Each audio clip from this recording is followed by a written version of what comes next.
Montana, summer of 1882, the last light bleeding out across the open prairie. Blood hit the grass before she did. Evelyn Mercer clawed at a scrub oak root, pressing her palm flat against the bullet wound in her hip. The stagecoach was gone, the driver was dead, and she was the only one still breathing. Then hoofbeats from the north. A tall man stepped into the fading light, both hands open, nowhere near his gun. "I'm not with Thorne," he said, voice low and flat as the horizon. This is a story about truth that refuses to stay buried no matter how much money, fire, or bullets get thrown at it. Start reading, right now. The blood hit the grass before she did. Just a few drops at first, dark and fast, disappearing into the cracked earth like the ground was thirsty for it. Then Evelyn Mercer went down hard on her side, one hand clutching the wound at her hip, the other grabbing blindly for the root of a scrub oak. She found it, held on, dragged herself the last few feet into the tree's shadow, and stayed there, breathing through her teeth. The stagecoach was gone. She could still hear the horses in the distance, panicked and riderless, their hooves fading west toward nothing. The driver was dead. She had watched him fall. Two of Thorne's men had fired from the ridge before the dust even settled, and when the shooting stopped, she was the only one left moving. She hadn't planned on moving far. The bullet had caught her at the hip, angled in deep. She could feel it there, hot and foreign, a wrongness buried inside her own body. Her riding skirt was soaked through on the left side, the dark fabric blending into something worse. She pressed her palm flat against it, not because it helped, but because it was the only thing she could think to do. Hold it. Keep pressure. Don't make noise. The Montana sky above her was doing what Montana's skies did at this hour. It was burning itself out. Crimson and orange and a deep bruised purple all bleeding together. From the west, the sun dragging itself below the horizon like something wounded. The light it left behind was the color of a warning. She had seen prettier sunsets. She couldn't afford to appreciate this one. Her satchel was still on her shoulder, which was the one piece of luck she had left. She checked it without thinking, fingers finding the leather strap, then the brass clasp, then the solid, rectangular shape of the ledger inside. Still there. She let out a slow breath. Everything else could go wrong tonight. That ledger had to survive. It held names, dates, numbers that didn't match, land deeds with forged signatures, payments made to men in uniforms who were supposed to be protecting people instead of selling them out. Elias Thorne's entire house of cards, built on stolen ground and bought silence, and she had spent 8 months gathering every page of it. She was not dying out here with it still hidden. She tried to sit up straighter and immediately regretted it. The pain moved through her like a current, sharp at the hip and radiating outward, down her thigh and up into her ribs, bright and total. Her vision went white at the edges. She waited for it to pass. It mostly did. That was when she noticed the wood splinter. It was embedded at the outer rim of the wound, driven in by the impact or the fall. She wasn't sure which. Long and dark, it sat half inside and half outside the broken skin, and looking at it made her stomach turn in a way the bullet itself hadn't. She reached for it with 2 fingers. Her hand was trembling. She steadied her wrist against her thigh and tried again, pinching the end of the splinter, and pulled. The sound she made wasn't a scream. It was quieter than that, more desperate. A short, bitten-off cry that she pressed her lips together to stop, because sound carried on the prairie and Thorne's men might still be on the ridge. She tried again. Her fingers slipped. Blood made everything slick. She sat back against the oak and stared up through its sparse branches at the dying sky and thought very clearly, with no drama attached to it, that she might actually die here tonight. Not from the bullet, not immediately, but from blood loss, from infection, from the sheer distance between this scrub oak and the nearest human being who could help her. She thought about the ledger again. Then she straightened up and reached for the splinter a 3rd time. She was still working at it, jaw clenched, eyes burning when she heard the hoofbeats. One horse, steady pace. Coming from the north, her free hand went to the small pistol tucked inside her satchel, and she pulled it out and held it low, waiting. The hoofbeats slowed. She heard leather creak as someone dismounted. Then footsteps in dry grass, unhurried, coming toward her. A man appeared at the edge of the tree's shadow. He was tall. That was the first thing. Not in an exaggerated way, just genuinely tall. The kind of tall that made him look like he had been built for a bigger landscape than most people occupied. His coat was trail-worn, duster style, open at the front. His hat was pulled low enough that she couldn't read his face clearly in the fading light. He stopped when he saw the pistol aimed at him, and he didn't reach for his own weapon. He just stood there. "I'm not with Thorne," he said.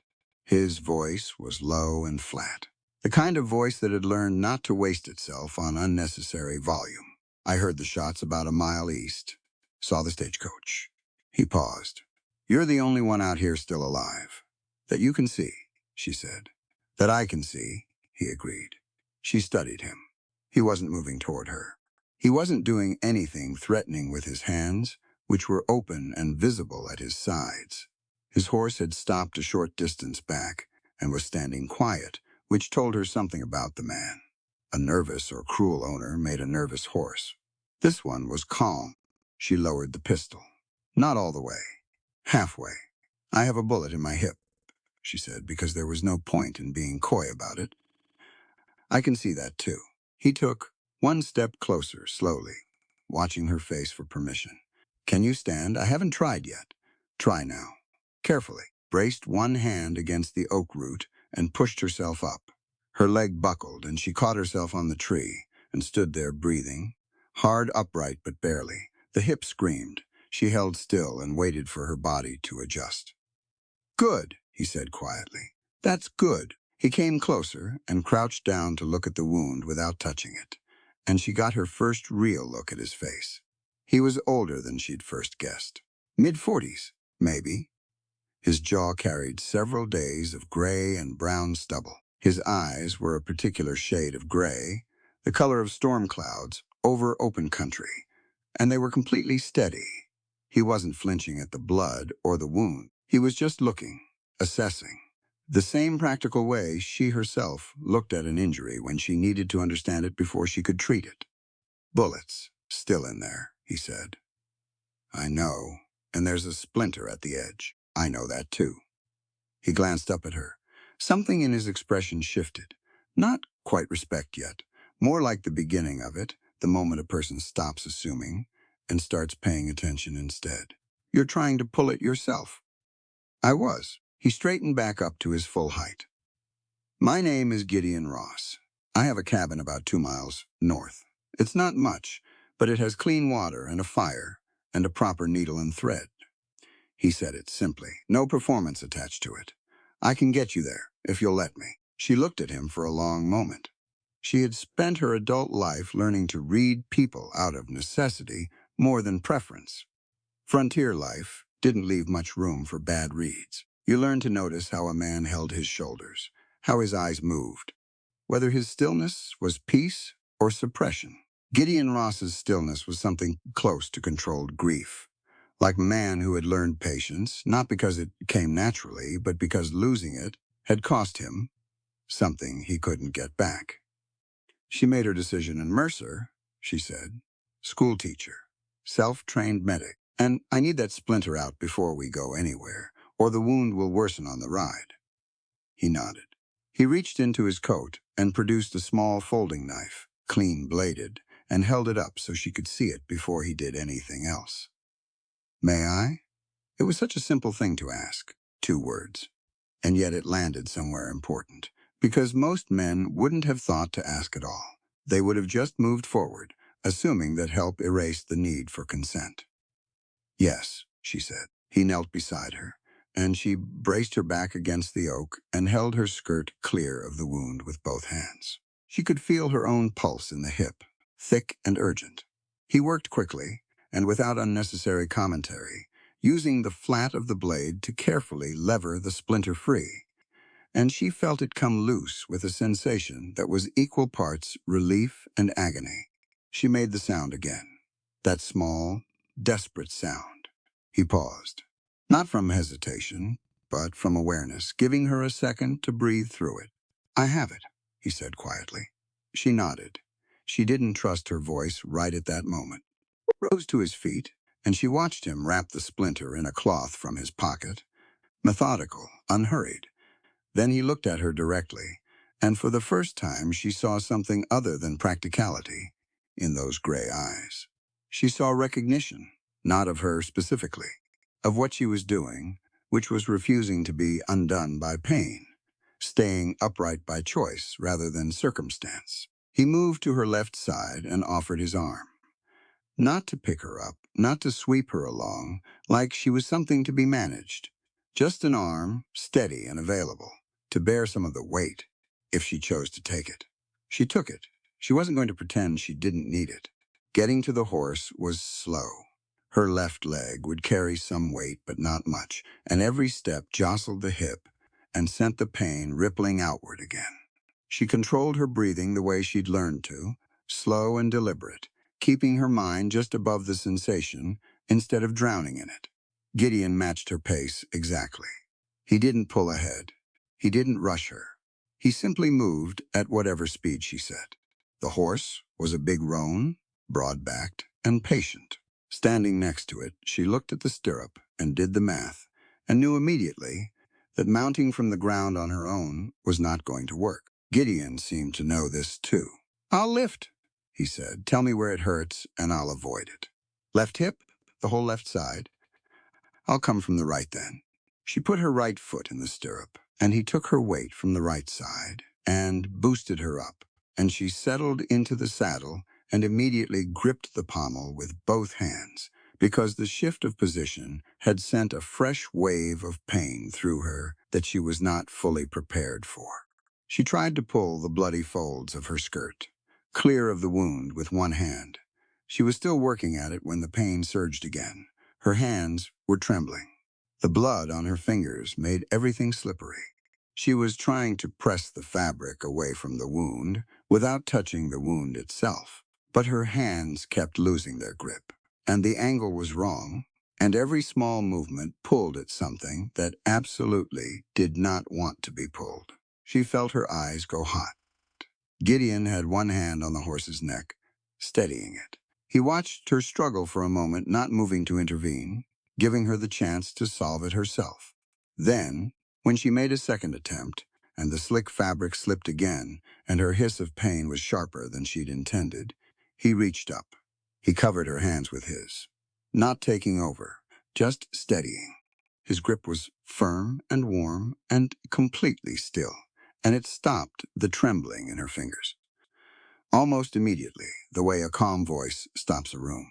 She looked at him. His face was level with hers from where she sat in the saddle. The last of the sunset light was directly behind him, and it caught the silver in his hair and turned everything around them copper and dark. His storm gray eyes didn't look away from hers. And then the pain surged again. Worse this time, deep and total, reaching up from her hip into her whole left side. Her breath left her in a rush. She couldn't contain the tears. They came regardless, two of them, fast and hot and furious, because she wasn't crying from grief. She was crying because her body was telling her, with absolute clarity, how serious this was. She looked down at her own hands, bloody and shaking, and then up at the sky, and she said it the only way she could say it, plainly and without decoration. "It hurts too much." Gideon's grip on her hands didn't loosen. It stayed exactly as it was, steady, unhurried. There was no pity in his expression, no performance of concern designed to make him look like a good man. Just presence, pure, unglamorous, undivided presence. "I know," he said. His voice was the same as it had been from the beginning. Low, flat, honest. "You won't face it alone." She looked at him for a long moment. There was something in those 5 words that was harder to receive than she expected. Not because they were dramatic, because they weren't. They were just true and simply delivered. And she had been on her own long enough that simple truth offered freely felt like something almost foreign. She breathed. Her hands steadied. "Then let's move," she said. He gave a single nod and swung up behind her, taking the reins from her left, angling the horse away from the scrub oak. She kept both hands on the pommel and set her spine straight and focused on the rhythm of the horse's movement, learning where the jolts came from so she could brace for them. "The ledger in my satchel," she said, after the first few minutes. "I see it. It doesn't leave my person under any circumstances. Not for any reason. Understood. I'm serious, Mr. Ross. I believe you, Miss Mercer." She was quiet for a moment. The prairie rolled out around them in every direction, vast and empty, and entirely indifferent to what happened on its surface. The sky had gone from crimson to a deep bruised purple, and the first stars were pressing through in the east. The air smelled of dust and dry grass, and faintly of smoke from somewhere distant. She didn't look back toward the stagecoach. "You heard the shots a mile east," she said, roughly, "and you rode toward them." He didn't answer immediately. Seemed like the thing to do. "Most people ride away from gunshots." "Most people," he said, and left it there. She felt the horse shift slightly beneath her, and she adjusted her weight, and the hip objected, with a deep, grinding ache that she breathed through and filed away.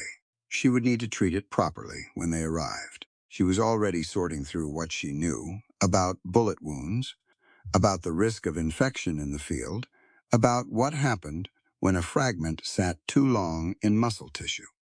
She would need to tell him what materials to gather. She would need to stay conscious long enough to tell him. She focused on the list, the practical sequence of steps between this moment and the next manageable one. "I'm going to need clean water," she said, "boiled. And if you have any whiskey, I'll need that too, though not for the reason you might think.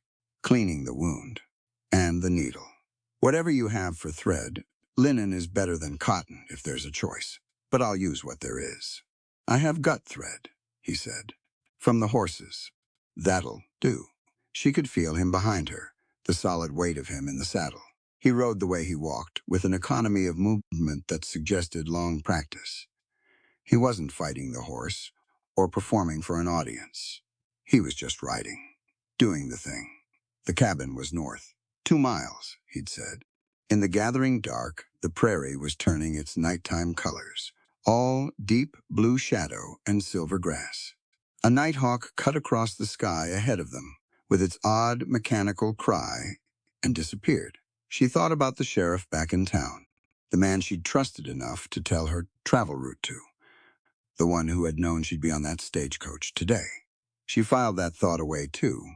There would be time for it later. There would be time for all of it later, if she stayed alive long enough. Right now, there was this horse, this man behind her who had ridden toward the gunshots, this hip that burned and ached and was going to require every piece of knowledge she had to manage properly. She kept her hands on the pommel and her back straight, and her eyes forward, toward the north, where something like shelter waited. The last of the sunset bled out behind them. The stars came in one by one, and Gideon Ross's horse moved steadily through the dark, carrying them both. The cabin appeared, out of the dark, like something that had grown there rather than been built. It sat low against a rise of land, backed by a stand of cottonwoods that rustled in the night wind off the creek. One window glowed amber from inside, a lamp left burning, and the light fell in a warm rectangle across the dirt yard. A small corral stood to the right, with 2 horses in it. A woodpile ran along the left wall, stacked high and neat. The whole place had the look of a man who lived practically. No excess, no waste, everything where it needed to be. Evelyn noticed all of this in the few seconds before Gideon brought the roan to a stop, because noticing was what she did. It was a habit, the kind built over years of arriving in unfamiliar places alone and needing to read them quickly. The corral gate latched from the inside. The cabin door opened outward. The window was small enough that a man couldn't fit through it easily. These things mattered. "We're here," he said. unnecessarily. But she appreciated it anyway, because her head was swimming, and the confirmation that the riding was over was genuinely welcome. Dismounting took longer than it should have. He climbed down first and came around to her left side, and she shifted her weight carefully and got her right foot clear of the stirrup. And then her body simply ran out of grace, and she slid more than stepped down. He caught her before she hit the ground. His hands were at her waist, right side only, away from the wound, and he held her upright until her legs decided to cooperate. They cooperated. After a moment, "I can walk," she said. "I know you can." He didn't let go of her arm, though, and she didn't ask him to.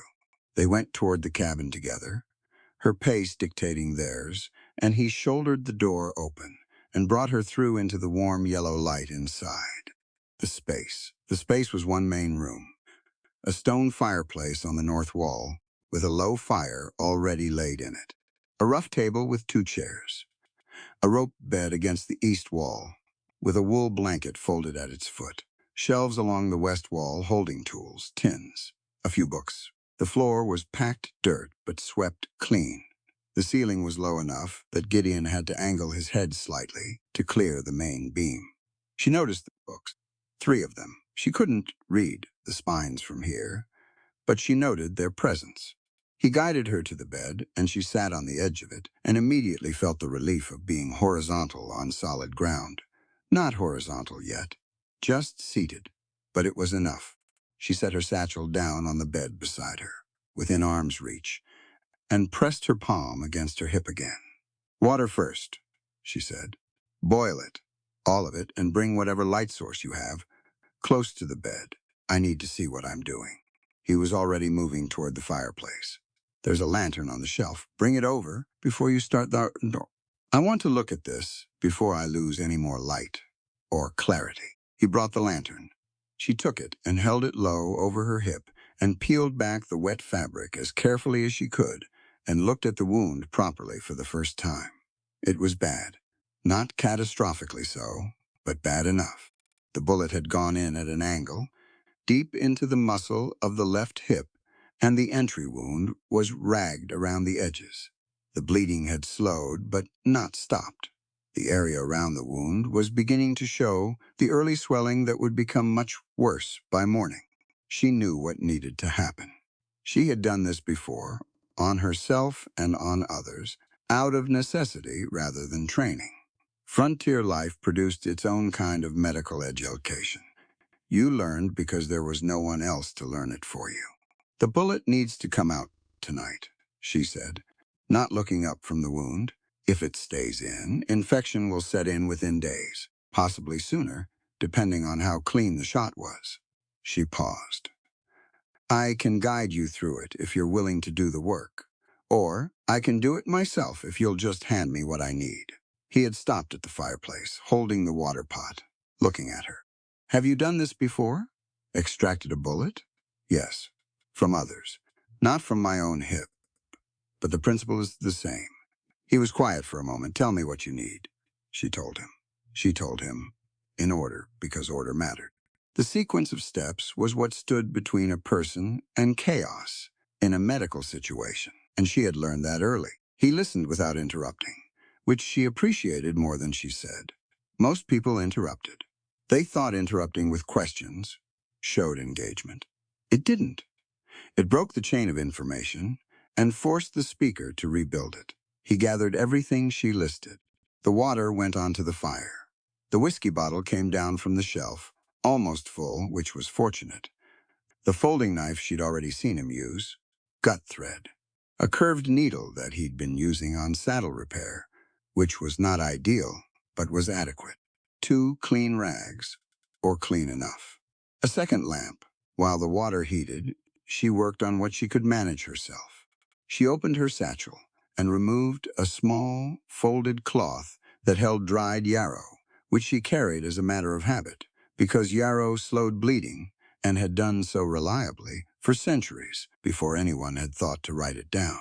She packed a small amount of it against the wound edges, as best she could from her angle, and held it there and breathed. "Yarrow," Gideon said, watching her. She looked up. My grandmother used it, he said. Then he went back to checking the water. She filed that piece of information away, too. When the water was boiled, he brought it over in a tin basin, steam rising off the surface, and set it on the chair he'd pulled close to the bed. He rolled his sleeves, washed his hands in the basin first, which she had not told him to do, and which told her something useful about him. You've done some of this before, she said. Field, dressing during the war. I wasn't a surgeon. Nobody out here is. She talked him through the bullet extraction, the same way she would have talked herself through it, with specific and unembellished language. Where to position the knife.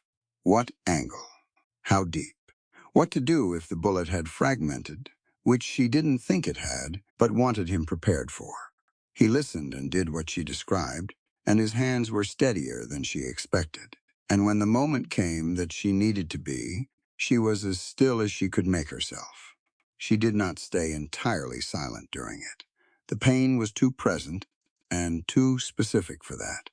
But she kept the sounds short and controlled, and she kept her hands flat on the bed at her sides instead of grabbing for things, because grabbing would have interfered.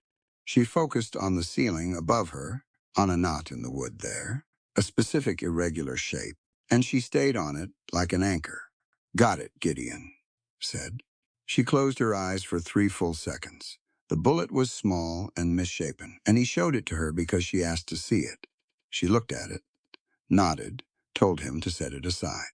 She would want to think about the angle later, about what it confirmed regarding the shooter's position on the ridge. The cleaning was its own ordeal. Whiskey into the wound, which was exactly as unpleasant as it always was, and she made no attempt to be composed about it. She pressed the back of her hand against her mouth and wrote it out, and then told him to do it again to be certain. Again, he said. Again. He did it again. The stitching was methodical. He worked slowly, and she talked him through each suture, how to set the needle, how much tension to use, how close to space them. He was not graceful at it, but he was careful, which was the quality that mattered most. Grace came with practice. Care was a choice. When it was done, she checked his work as well as she could from her position and found it acceptable. Not the work of a surgeon, but clean and tight, and it would hold. Wrap it, she said. There's a length of muslin in my satchel, inside the left pocket. Use that. He found it and wrapped the wound, firm but not constricting, and she talked him through the tension. Then she lay back against the pillow he'd folded for her and stared at the ceiling and listened to her own heartbeat, slow toward something approximating normal. The fire crackled. Outside, the wind moved through the cottonwoods with a low, continuous sound. One of the horses in the corral shifted and stamped once and went quiet. Thank you, she said. You did most of it. You did the part I couldn't. He was cleaning the instruments in the remaining hot water. Methodical. He didn't respond to that, which she found she didn't mind. Some acknowledgments didn't need a response. They just needed to be heard. The fever came on faster than she expected. She noticed it as a creeping warmth that had nothing to do with the fire, spreading from her core outward, and she recognized it immediately for what it was. Her body marshaling its defenses. The wound was not infected yet. The cleaning had been thorough, but the body responded to trauma the way it responded to infection, with heat, with urgency, with the particular internal logic of a system fighting to right itself. I'm running a fever, she said. Her voice was slightly different, denser. It's an expected response. It doesn't necessarily mean infection. He came to the side of the bed and looked at her face, and she watched him register the change in her color without being told. He put the back of his hand briefly to her forehead, just for a second, a quick practical check, and pulled it away. I'll get cold water, he said. Creek water's fine for the compresses. Don't waste the boiled. He was already at the door. She lay still and listened to him moving outside, his footsteps on the packed earth, the sound of water. She turned her head and looked at her satchel.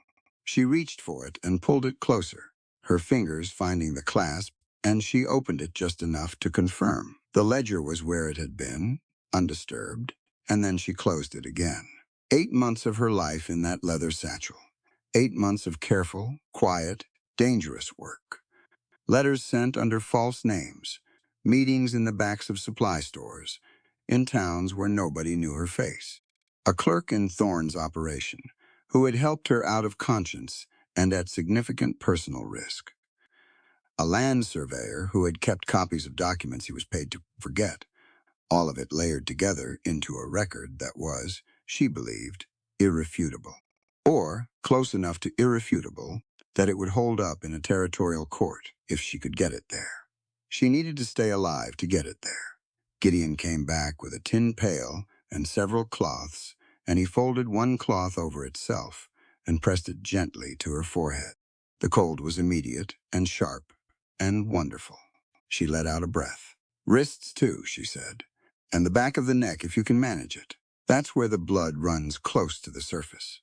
He managed it without making it strange. He treated the task the same way he'd treated the bullet extraction, as a practical problem with a practical solution. His movements were deliberate and unhurried, and he refreshed the cloths when they warmed from her skin. And he did not hover or narrate or offer the kind of excessive commentary that would have grated on her in ordinary circumstances, and was especially unwelcome now. The fever climbed anyway. That was what fevers did. At some point, the boundary between consciousness and something else became less clear. She knew she was in the cabin. She knew Gideon was somewhere nearby. She could hear the fire. She could feel the cold cloth being replaced on her forehead. She could feel the weight of the satchel beside her hand resting on it. And then she was somewhere else. She was in the dream, the way you're always in dreams, with the certainty that the dream is the true thing and everything else is the construction. She was standing in a courtroom she had never seen. Long benches full of people she couldn't quite see clearly.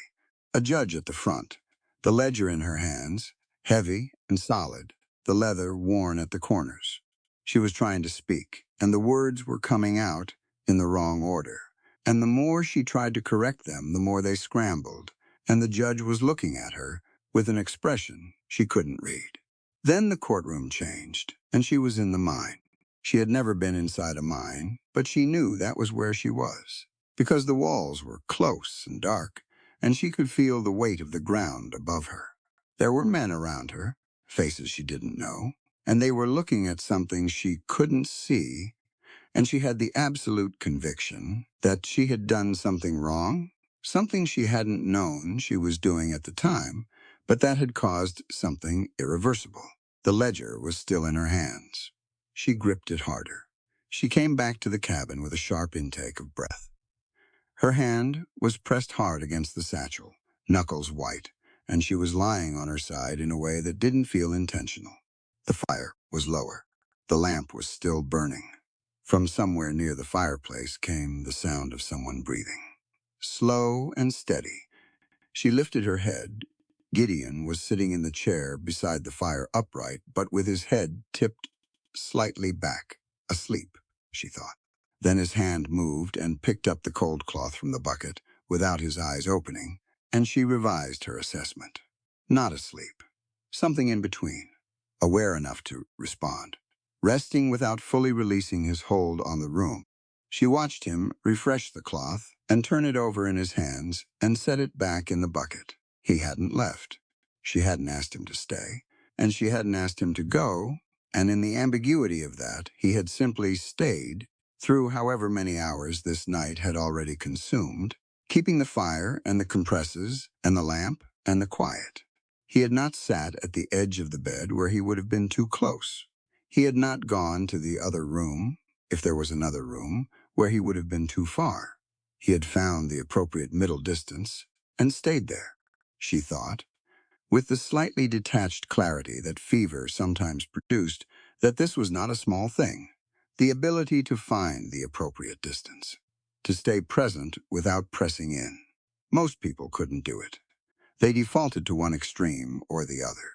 Either they hovered until they became an additional burden, or they withdrew until their absence became a second problem to manage. She relaxed her grip on the satchel. Her fingers ached where she'd been pressing them against the leather. "I'm awake," she said. Her voice was rough. He opened his eyes, found her face across the room without having to search for it, which meant he'd known roughly where she was, even while resting. "How do you feel?" "Hot." "Thirsty," she considered. "Better than I expected, given everything." He rose from the chair and brought her water in a tin cup, and she pushed herself up on one elbow and drank half of it, and then the other half. "Cold water. Clean." She handed the cup back. "What time is it?" she asked. He looked toward the window, where no light showed yet. Well before dawn. 3, maybe. She did the math. She had been here for several hours. The night was not yet finished. "You should sleep," she said. "I'm fine. You're sitting in a chair, half awake, refreshing a compress every 20 minutes. That's not fine. That's endurance, which is a different thing." Something in his expression shifted very slightly. "I'll sleep when it's light." She looked at him for a moment. "Do you do this often? Sit up with wounded strangers?" "Not off tonight." He was quiet long enough that she thought he might not answer. Then he said, "You weren't supposed to be left out there alone." She waited, but he didn't add to it. And she didn't push him. There was a weight behind those words that she recognized without yet knowing its source. A guilt about someone left alone before. A specific, particular guilt that had made him ride toward gunshots tonight instead of away from them. She didn't ask. "Not tonight." She shifted on the bed and found a position that was less actively painful and settled into it. The fever was still there, but it felt slightly less total than it had been, like it had reached its peak and was considering a slow retreat. "Gideon," she said. He looked up from the fire. "The ledger in my satchel." She held his eyes. "I'll tell you what's in it when I'm stronger, but I want you to understand that it's the reason those men were on the ridge tonight, and it's the reason I have to get to the territorial court." He considered this. Thorn. She hadn't mentioned Thorn to him yet. She noted that. "You know him?" she said. "I know of him." A pause. "Everybody in this territory knows of him." "And do you know what he's done?" He turned back to the fire. His jaw worked once. "Some of it," he said. Yes, she heard something in those two words that she would think about later, in a stronger, clearer moment. For now, she filed it away with everything else. The orderly row of facts she was accumulating about this man who had ridden toward gunshots and boiled water and stayed up until 3 in the morning, refreshing cold compresses. "Get some rest," she said. "I'll wake you if something changes." He made a sound that wasn't quite agreement. But after a few minutes, he let his head rest back against the chair again, and his breathing eventually settled into something slower. Evelyn lay in the low amber light of the cabin and held her hand over the satchel and listened to the fire and the cottonwoods in the creek somewhere behind the cabin, running over its rocks in the dark, indifferent and persistent. She was alive. The ledger was intact. Tomorrow, she would be stronger. Not much stronger, not yet. The body's timeline for healing from a bullet wound did not bend to the urgency of the work she needed to do. But stronger than tonight, clearer than tonight. She would need to think about the sheriff, about who else Thorne had purchased, about how to get the ledger to a judge she could trust without using a road that could be watched. She would need help. She acknowledged this plainly, without resentment, because needing help was not a failing. It was a condition. Everybody needed help with something. The only question was whether you were honest about it, or whether you spent your energy pretending otherwise. The man asleep in the chair beside her fire had steady hands and cold water sense, and the good instinct to wash his hands before performing field surgery. He had ridden toward gunshots at sunset, for reasons she didn't yet fully understand, but that clearly had something to do with a responsibility he felt he had failed somewhere before tonight. She would not make assumptions about what that meant. For now he was a man with a cabin and a needle and thread, and the common decency to ask permission before he put a knife near her wound. That was enough for tonight. She let her eyes close. The fever broke in the hours before dawn, quietly, without ceremony.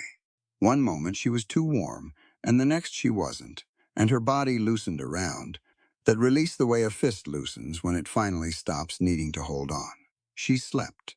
She did not dream again, or if she did, she didn't remember it.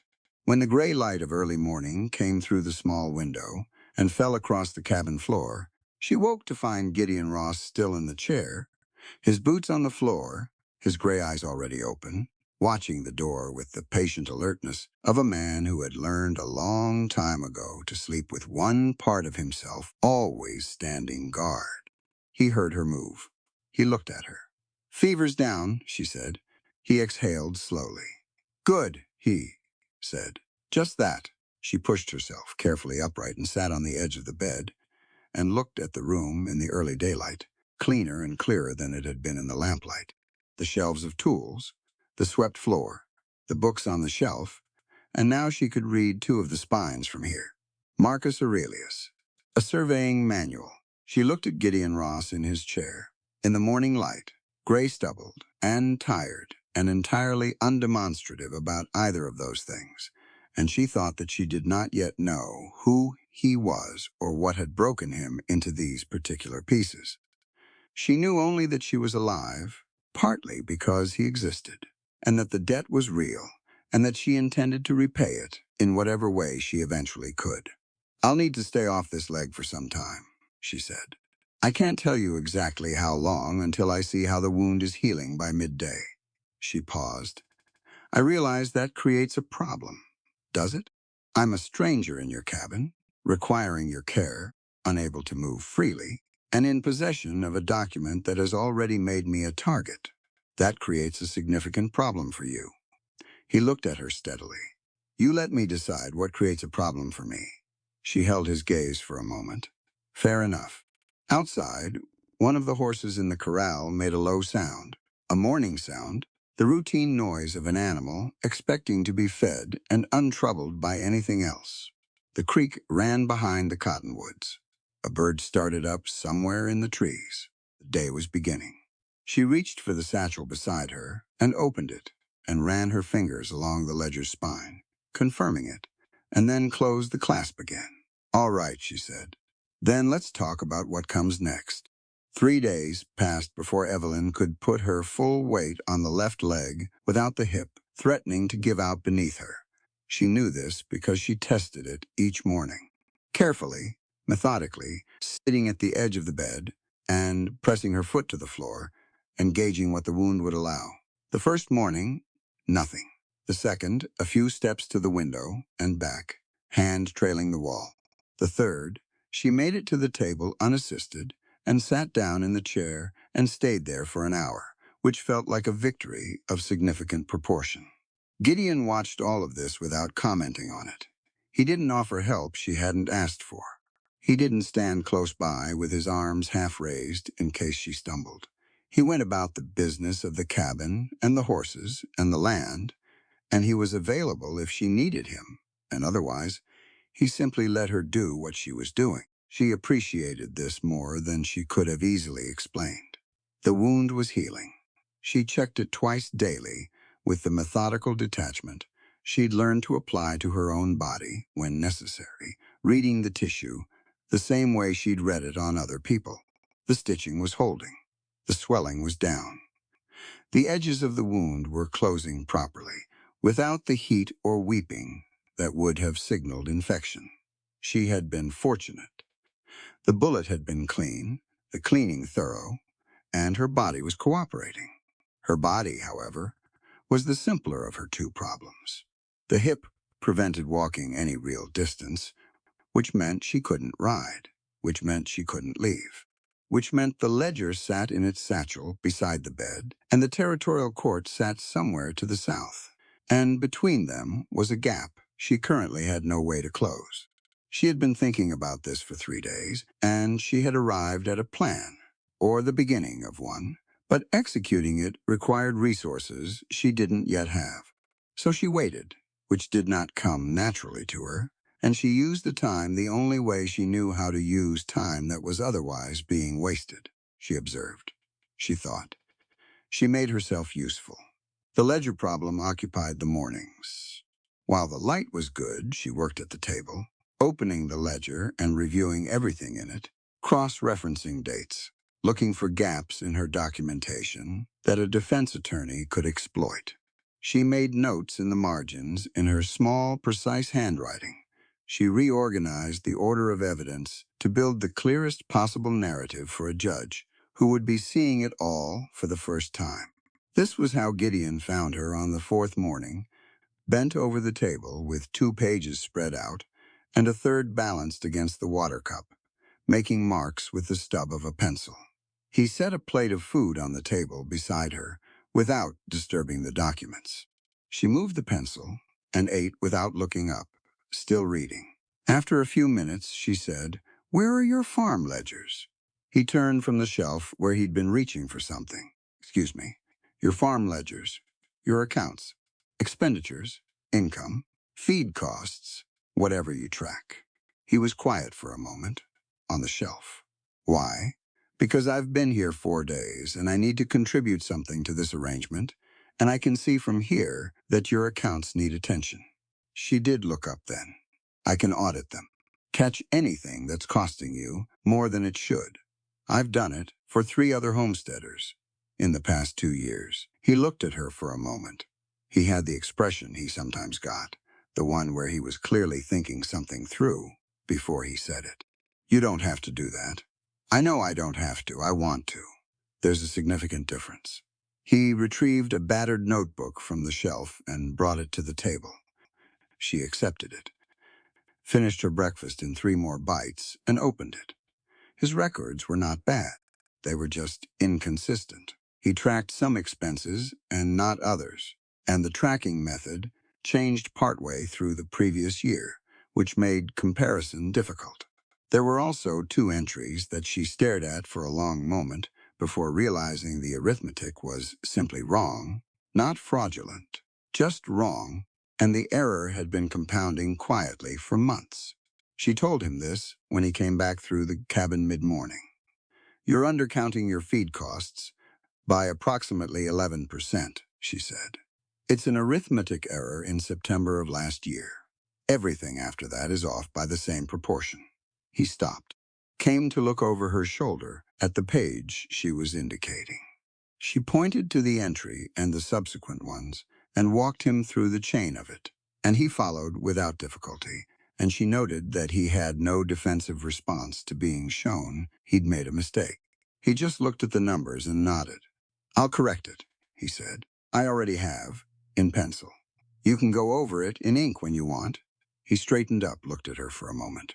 "What do I owe you for that?" "Nothing. You extracted a bullet from my hip.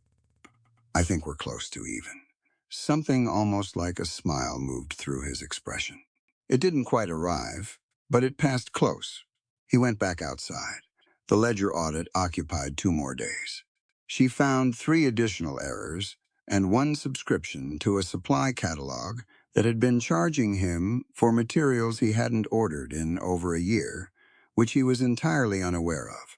She drafted a letter on his behalf to the catalog company, formal and specific, requesting a refund of the overpayment. She put the letter on the table where he would find it. He found it that evening, read it, looked at her, and said nothing for a moment. "Send it as written," she said. "They may not respond, but they're more likely to with that language than with a casual inquiry." "Where did you learn to write a letter like this?" "I taught myself. Necessity is an excellent instructor." She paused. "I also learned it because I watched women around me get ignored when they wrote the way they'd been told women should write. Deferentially, apologetically, requests framed as favors rather than legitimate demands." She set down her pencil. "A letter that knows its own position is harder to dismiss." He read the letter again, set it down. "I'll send it Friday when I go into town." "Good." He went to the fireplace to check the evening's food. She returned to the ledger. The 5th day was when the real friction arrived. She had made it from the bed to the table, to the window, and back several times, gaining confidence each circuit. That afternoon, she wanted to reach the shelf on the west wall, where she'd seen it she suspected contained dried chamomile, which would be useful for a compress on the wound. The shelf was across the room. She started across. She was about halfway there when Gideon came through the door from outside and saw her, and immediately moved toward her, arms coming up, ready to catch or assist or intervene. She stopped walking. He stopped too, registering her expression. "I'm not falling," she said. "I know. You just saw me moving, and your first impulse was to come help me." He lowered his arm slowly. "Yes, I appreciate the impulse," she said, and meant it. "But I need to tell you something, and I need you to hear it properly, not just agree with it, because disagreeing would be impolite." He waited. She finished crossing the room and reached the shelf and found the tin and opened it. Chamomile, as she'd thought. She took a small handful and turned around and faced him squarely. "A woman has the right to determine her own worth and contribution, even from a sickbed," she said. "Kindness, accompanied by condescension, is merely another form of bondage." The room was quiet. Gideon stood near the door. He wasn't defensive, which she had been somewhat prepared for. He was listening, which she had hoped for but not counted on. "I'm not accusing you of malice," she said. "I'm pointing out a pattern. You've watched me stand up and sit down and cross this room at least a dozen times in the past 4 days, and you have not once moved toward me during any of it. But the moment you came through the door and saw me mid-motion, you acted. What changed?" He thought about this genuinely. She could see him doing it. "I startled," he said. "I saw you moving without context for it, and your instinct was that I needed help. Yes, not that I might need help, that I did." He was quiet for a moment. "I hear the difference." "Good." She carried the chamomile back to the table and sat down. "I'm a grown woman with 8 months of careful work in that satchel and a bullet wound that I've been managing effectively. I will ask you when I need something. Until I ask, I'm handling it." She looked at him. "That's not ingratitude. That's just the truth of the situation." He came fully into the room then and sat down in the second chair, which he rarely did in the middle of the day.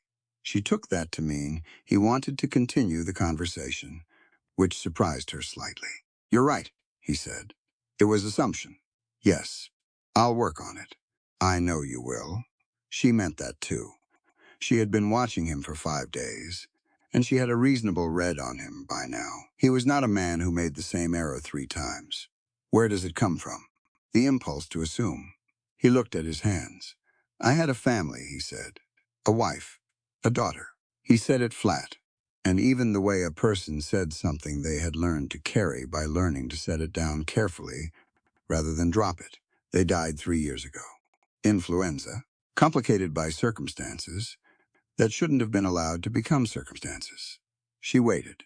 Thorne's operation had bought the local water rights 2 years before that. The clean water, specifically. He diverted it to the mine. What was left for the town was downstream from the tailings. He stopped. When the influenza came through, people needed clean water more than usual, and there wasn't enough. The doctor we had left because Thorne's men made it clear he wasn't welcome. He looked up. "I was deputy at the time. I knew Thorne was paying the sheriff. I had evidence of it. I didn't act because I thought I needed more. I kept waiting for more. The fire popped once and settled. By the time I stopped waiting, he said it was already done." She looked at him for a long time. There it was, the specific grief, behind controlled grief she had seen from the first night.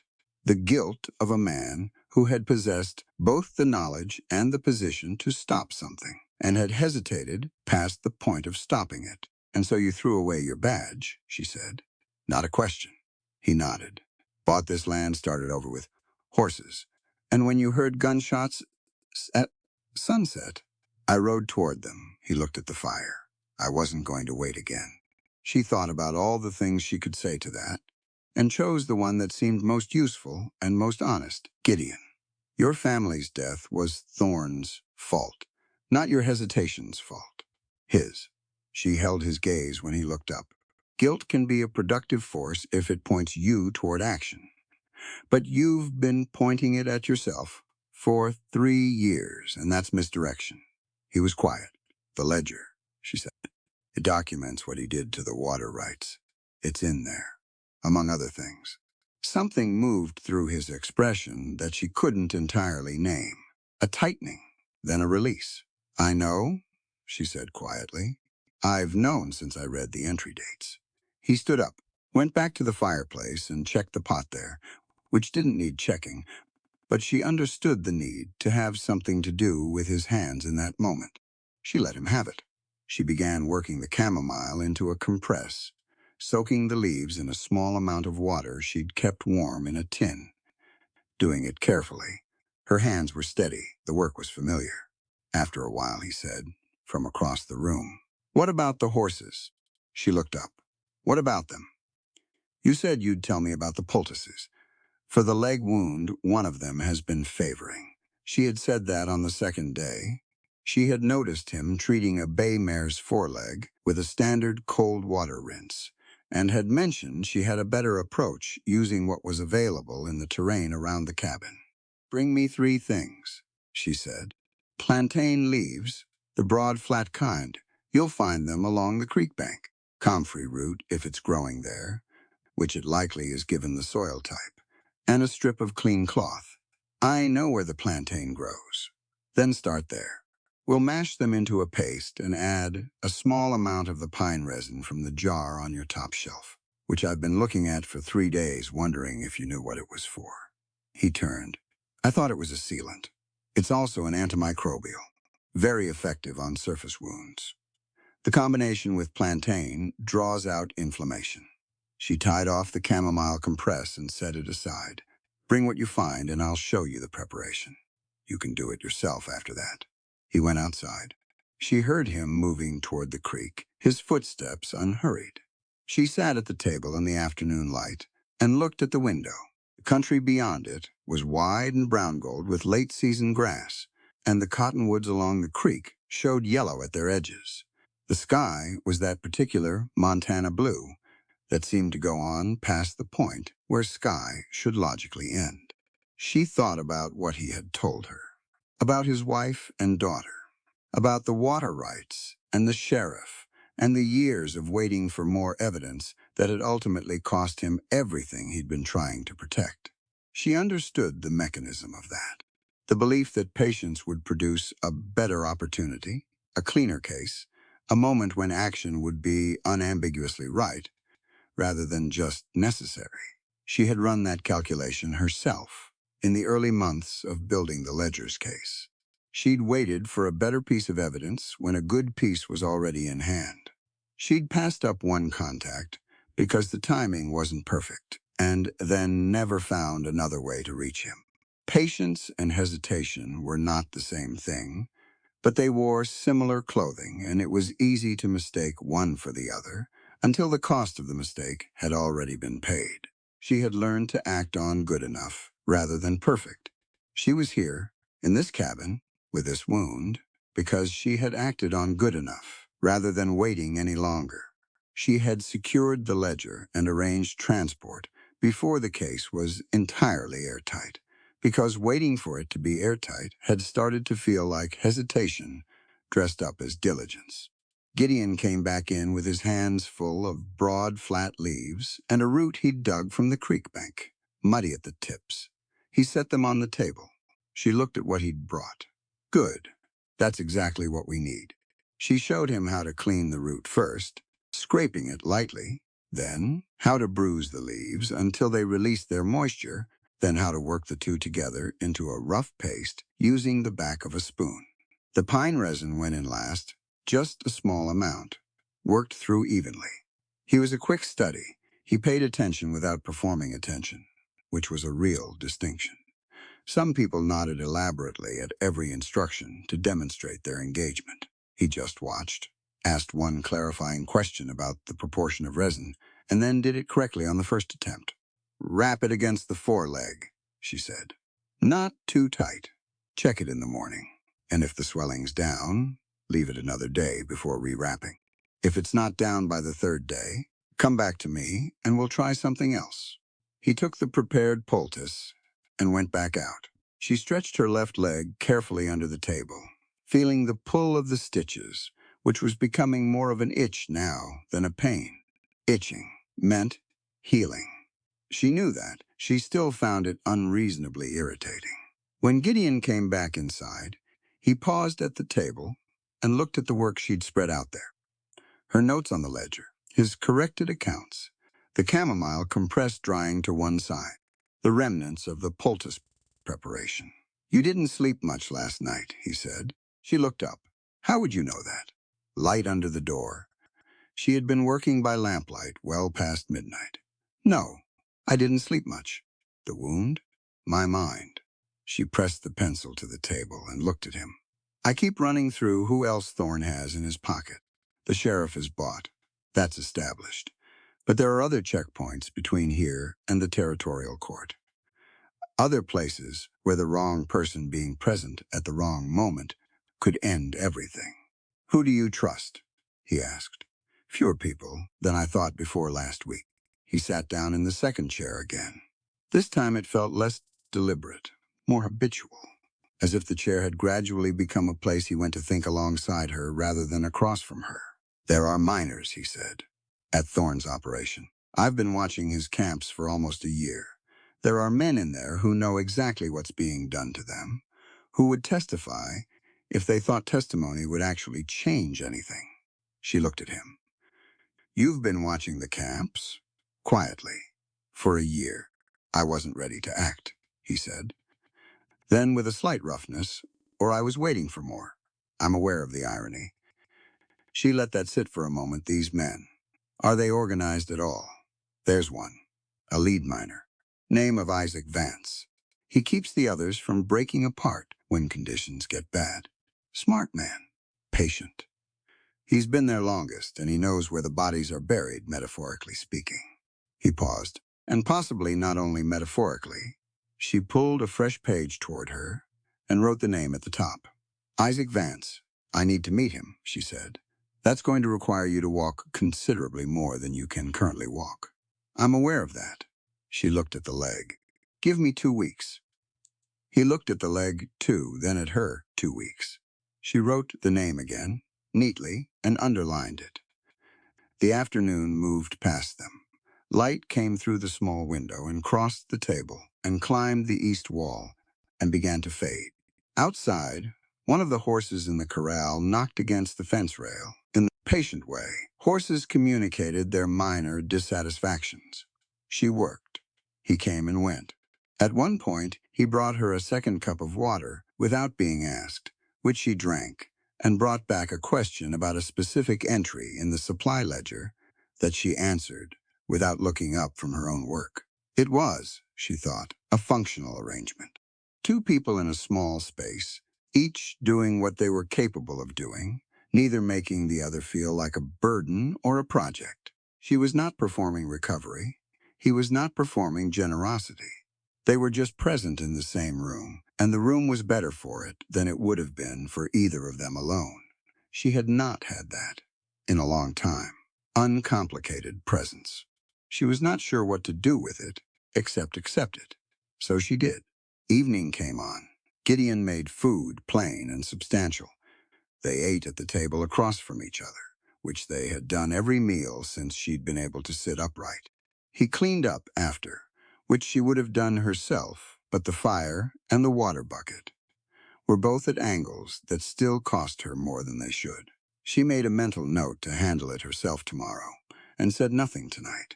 After dinner, she took the ledger and reviewed the section on the water rights one more time. She read it slowly, following every entry, every date, every name. The diversion of the water source. The payments made to the county surveyor to sign off on it.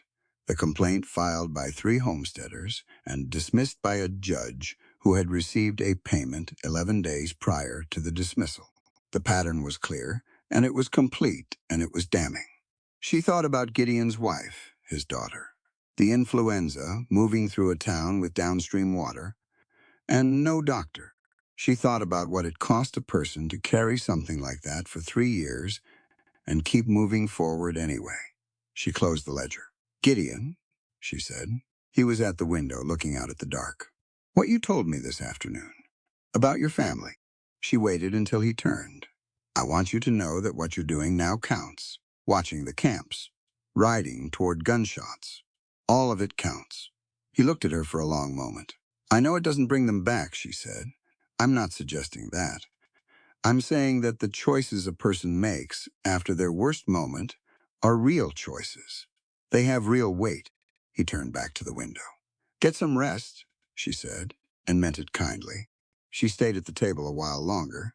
In the low lamplight, the ledger closed under her hands, and the name Isaac Vance written at the top of the fresh page, and the night pressing against the glass of the small window.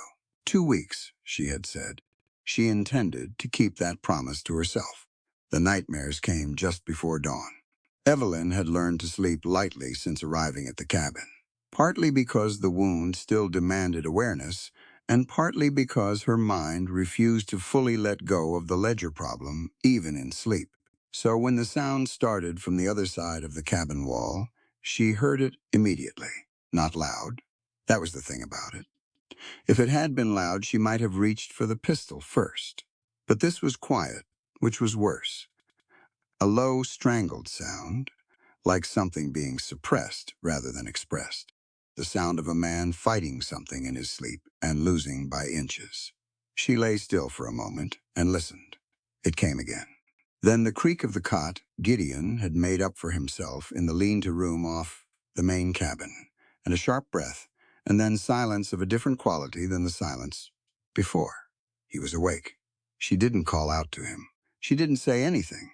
She just listened to him, put himself back together in the dark, the deliberate slowing of his breathing, the way he moved once on the cot and then went still, getting control of the room the same way he got control of everything else, quietly, without performance, without asking anyone to witness it. She thought about that for a long time after. In the morning, she watched him at the woodpile. He split wood every morning before breakfast, a routine she had come to recognize as mechanical in its regularity. There was nothing exceptional about the task. But this morning, his right shoulder was doing something different. She could see it from the window where she'd taken to sitting with her coffee, watching the yard and the cottonwoods and the horses in the corral. Every fifth or sixth swing, the shoulder hitched. A small thing. He compensated immediately, and the rhythm barely broke. But it was there. He came inside with the wood and stacked it near the fireplace, and she said without preamble, "How long has the shoulder been giving you trouble?" He looked at her over the woodpile. "It's fine. I didn't ask if it was fine. I asked how long." He set the last piece of wood down. "About 2 years. What happened to it?" "Came off a horse badly. Old break that healed crooked." She held out her hand. "Sit down." He looked at the hand. "I'm not going to hurt you," she said. "I'm going to feel where the adhesion is and show you a stretch that will give it about 20% more range in a week. You can do it yourself after I show you once." He sat down in the chair across from her. She turned toward him, favoring her left side the way she still had to, and reached up with both hands. She placed her right hand on the shoulder blade and her left at the front of the joint, and she pressed in carefully, reading the tissue the same way she read everything else, for information, for the story it was telling. The adhesion was exactly where she expected it. A dense, rigid band of scar tissue running diagonally across the top of the posterior shoulder, pulling the whole joint slightly backward and up. It had probably hurt consistently for 2 years. He had probably said nothing about it to anyone. "Here," she said, pressing gently to the spot. He went rigid for a fraction of a second, then made himself relax. "Yes," she said. "That's it." She moved his arm for him slowly through a range of motion that was clearly limited compared to what it should be. He allowed it. He was watching the wall across the room with the particular expression of a man submitting to something that required a specific variety of patience. The muscle has shortened around the old break, she said. It's trying to protect the joint. That's a reasonable thing for a body to do, but after 2 years, it's protecting something that doesn't need protecting anymore. She guided the arm back to neutral. You need to teach it that the emergency is over. He turned to look at her then. She wasn't sure he was thinking about his shoulder anymore. She showed him the stretch. It required using a door frame, pressing the forearm flat against it, and turning the body away until he felt the pull along the front of the shoulder and into the chest. Hold for a count of 30. Release. 3 times in a row, morning and evening. He did it against the door frame while she watched, correcting the angle once, and then he came back and sat down. Do it every day, she said. Don't skip it when the shoulder feels better.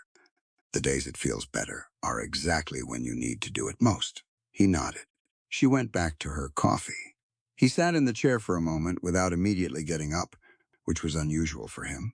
He was normally in motion. Even when he sat, he was moving toward the next thing. This time he just sat. You do that for everyone you meet? He said. Fix their broken parts? I fix what I can identify, she said. Not the same thing as fixing it for them. He thought about that. She could see him turning it over. There's a difference, you're saying, a large one, between identifying a problem and solving it for someone. Solving it for someone isn't solving it at all, she said. That's just replacing one dependency with another. She set down the cup. I can show you the stretch. I can tell you what it will do. I can even demonstrate it. But the repair only happens when you do it yourself, day after day, in the absence of anyone watching. He was quiet. That applies to a shoulder, she said. It also applies to most other things. Outside, a light wind moved through the cottonwoods, and the sound of it filled the room briefly. One of the horses in the corral made a low sound. Routine. Morning. He got up. The first time she held the pistol again, it had been 8 days since the attack on the stagecoach. She brought it up one afternoon because she'd been thinking about what came next. Getting to the territorial court meant travel. Travel meant exposure. She was not a woman who believed in being helpless by choice, and a wound in the hip did not preclude the use of a firearm. You didn't shoot with your hip. She was sitting on the bench beside the corral fence, which Gideon had moved there, when it became clear she needed to spend more time out of the cabin for reasons the wound didn't care about. But the rest of her did. The fresh air helped. The space helped. 8 days of a small interior room, however clean and practical, had started to press on her. She raised the small pistol she'd retrieved from her satchel, aimed at nothing specific, and tested the pull of the trigger under her thumb. Her hand was fine. Her arm was fine. Gideon came around the side of the cabin, from the direction of the water trough, and stopped when he saw the pistol. He didn't react beyond that. He just took it in, registered it, and came to lean against the fence. Show me your grip, he said. She held it out so he could see. He looked at it for a moment. Your thumb is going to tire out at that angle. Long session, it's how I was taught. By who? A man who thought women ought to have a 2-finger grip because anything more aggressive would be unladylike. The corner of his mouth moved. Right. Turn your hand about 10 degrees clockwise and drop the thumb to support the trigger guard instead of sitting over it. She adjusted. The difference was immediate. Not dramatic, but real. A more stable plane. Better, he said. Considerably. He was quiet for a moment, looking out at the corral where the bay mare was moving along the fence line in her patient daily circuit. Then he went inside and came back out, carrying a second pistol, his own, and he settled on the bench beside her with enough space between them that it was completely comfortable and not at all deliberate in how comfortable it was. They sat there in the afternoon light, and he talked her through what he knew about defensive shooting from a fixed position, not dramatic, not theoretical, just specific and practical, the way everything he said tended to be, what to brace against. How to account for the pain that would spike through her hip if she had to move suddenly and compensate for the way it would affect her aim. how to breathe around the discomfort rather than tightening against it. Because tightening was what made you miss. She listened. She asked questions. He answered them directly, without the slight condescension she'd encountered from every other man who'd ever attempted to teach her anything about firearms. The unconscious assumption that she was starting from further back than she actually was. He treated her like a person who had knowledge and was acquiring more, which was accurate. She practiced her grip and the breathing and the sight line. After a while, the bench was warm from the sun, and her hip had settled into its now familiar background complaint, and the afternoon had gone from gold to amber around them. "You were a good deputy," she said. He didn't look at her. "What makes you say that?" "The way you teach. You watch what someone already knows before you assume what they don't. That's the mark of someone who spent time doing real work with people." She rested the pistol on her knee. "The bad ones lead with what they think you should know. The good ones start with what you've got." He considered this. "I wasn't good enough. That's not what I said. It's what the result was." She turned to look at him directly. He was watching the mare in the corral. His jaw was set in the way it got when he was carrying something he hadn't put down yet. "The result was Thorne's doing," she said. "You've heard me say this. I mean it. You can mean it. And it can still be true that I waited too long." "Both things are true," she said. "That's not a contradiction. Thorne is responsible for what he chose to do. You are responsible only for what you had the power to change. You are not responsible for what you couldn't foresee." She paused. "And you cannot spend the rest of your life trying to be responsible for what you failed to foresee. That's not guilt. That's self-punishment, and it doesn't serve the people you're trying to honor by carrying it." The corral fence creaked somewhere. The mare stopped her circuit and dropped her head to the dirt and stood still. Gideon turned his hands over on his knees and looked at them. Broad hands, work-worn. The hands of a man who had been doing physical labor for years, and before that, had been carrying something completely different. "My daughter's name was Clara," he said. "She was 7. Evelyn didn't move. She didn't say she was sorry, because sorry was a word that had been rubbed smooth with overuse, and it couldn't hold the weight of a 7-year-old named Clara. She liked horses," he said. "She wasn't afraid of them the way some children are. She used to come out to the stable before school and talk to them. Just stand there and talk." "What would she say to them?" He let out a slow breath. "I never got close enough to hear. I didn't want to interrupt." "I thought there'd be more mornings." He stopped. There weren't. The light was going amber and long around them. The cottonwoods along the creek were bright with it. "She sounds like she knew something important," Evelyn said quietly. She did. They sat with that for a while, not in discomfort. The silence was one of those that had something in it rather than nothing. The kind where two people are thinking in the same direction, even if they're thinking different thoughts. After a while, Gideon said, "What happened to your family?" She had been waiting for the question in the distant way you wait for something you know is coming. "Nothing as sudden as yours. My mother died when I was 11. My father was a mining engineer. We moved from camp to camp after that, wherever his work took him." She looked at the pistol in her hands. "He was a good man, a careful man. He cared about the men who worked for him in the way that some engineers care about their workers, and most don't." She paused. "He died 4 years ago. And I found out later that a ventilation system he designed, at an earlier job, at a mine he hadn't been at in years, had failed. It had killed 11 men. Gideon turned to look at her. "He didn't know," she said. He had flagged concerns about the system before he left that job. He had written it down, recommended improvements, given the documentation to the foreman. The mine owner chose not to act on it. The collapse happened 3 years after my father moved on." She kept her voice even. "He never knew. He died not knowing." She paused. "I know. Because the ledger. Because the ledger." She hadn't let herself fully feel this while she was building the case. You couldn't feel it and also document it with clarity. You had to hold it at arm's length long enough to do the work. She had done the work. Now the feeling waited, patient and heavy, Right at the edge of everything, she said, and thought. His recommendations are in the documentation, she said. The ones he filed. The ones the mine owner suppressed. Her voice was steady. But he designed the original system. His name is on it. And some of those miners' families may not care about the distinction between the man who built it and the man who refused to fix it. Gideon said nothing for a moment. She appreciated that. The wrong response would have been to immediately reassure her. There was a place for reassurance, but it was further down the road than this moment, and reaching for it too early would have been hollow. "Is that why you're doing this?" he asked. "The ledger. The court. It's part of why," she said honestly. "I was doing this before I found the mine documentation. But when I found she stopped." Started again. He can't answer for himself. He's gone. The truth is the only thing that can answer for him, and I'm the only one who has it. She set the pistol down on her knee again.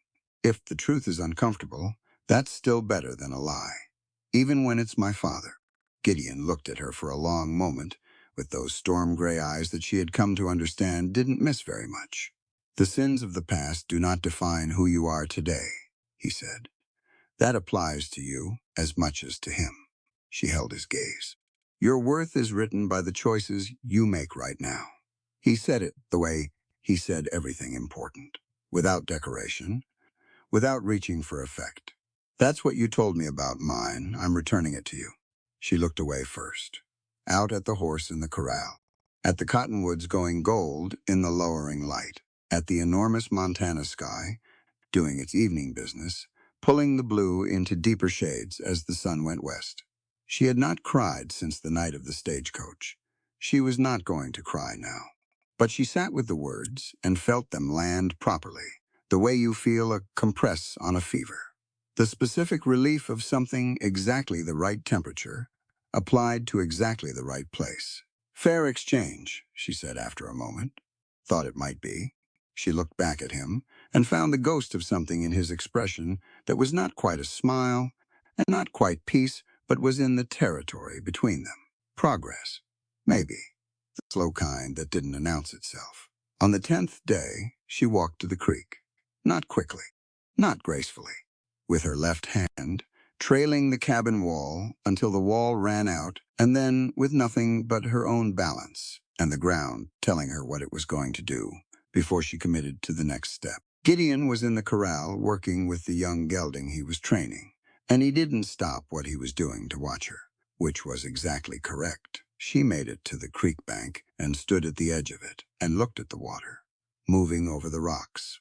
Rock Creek, that was what he'd called it. Not a dramatic name, just a description. A creek with rocks in it, which was accurate and all it needed to be.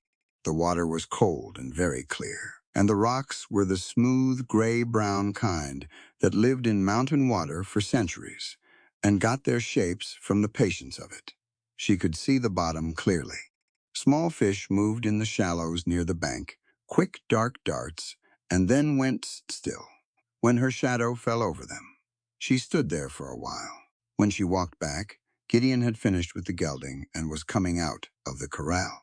He matched her pace on the way back without making an event of it, just walking beside her at the speed she was walking. And they went that way across the yard together. "The gelding's coming along," she said, slowly. "What's the problem? He doesn't trust forward movement yet. He's all right when he controls the pace. The second someone asks him, for more he'll lock up that. What do you do when he locks? Wait. Let him stand until the anxiety passes. Then ask again. Same request. Same energy. No punishment for the lock. Just the same ask, as many times as it takes." She walked 3 more steps before she said, "That's good practice." He looked at her sideways. "For horses. For most things." They reached the cabin. She went up the step without needing to touch the doorframe, which was new. Small, but new.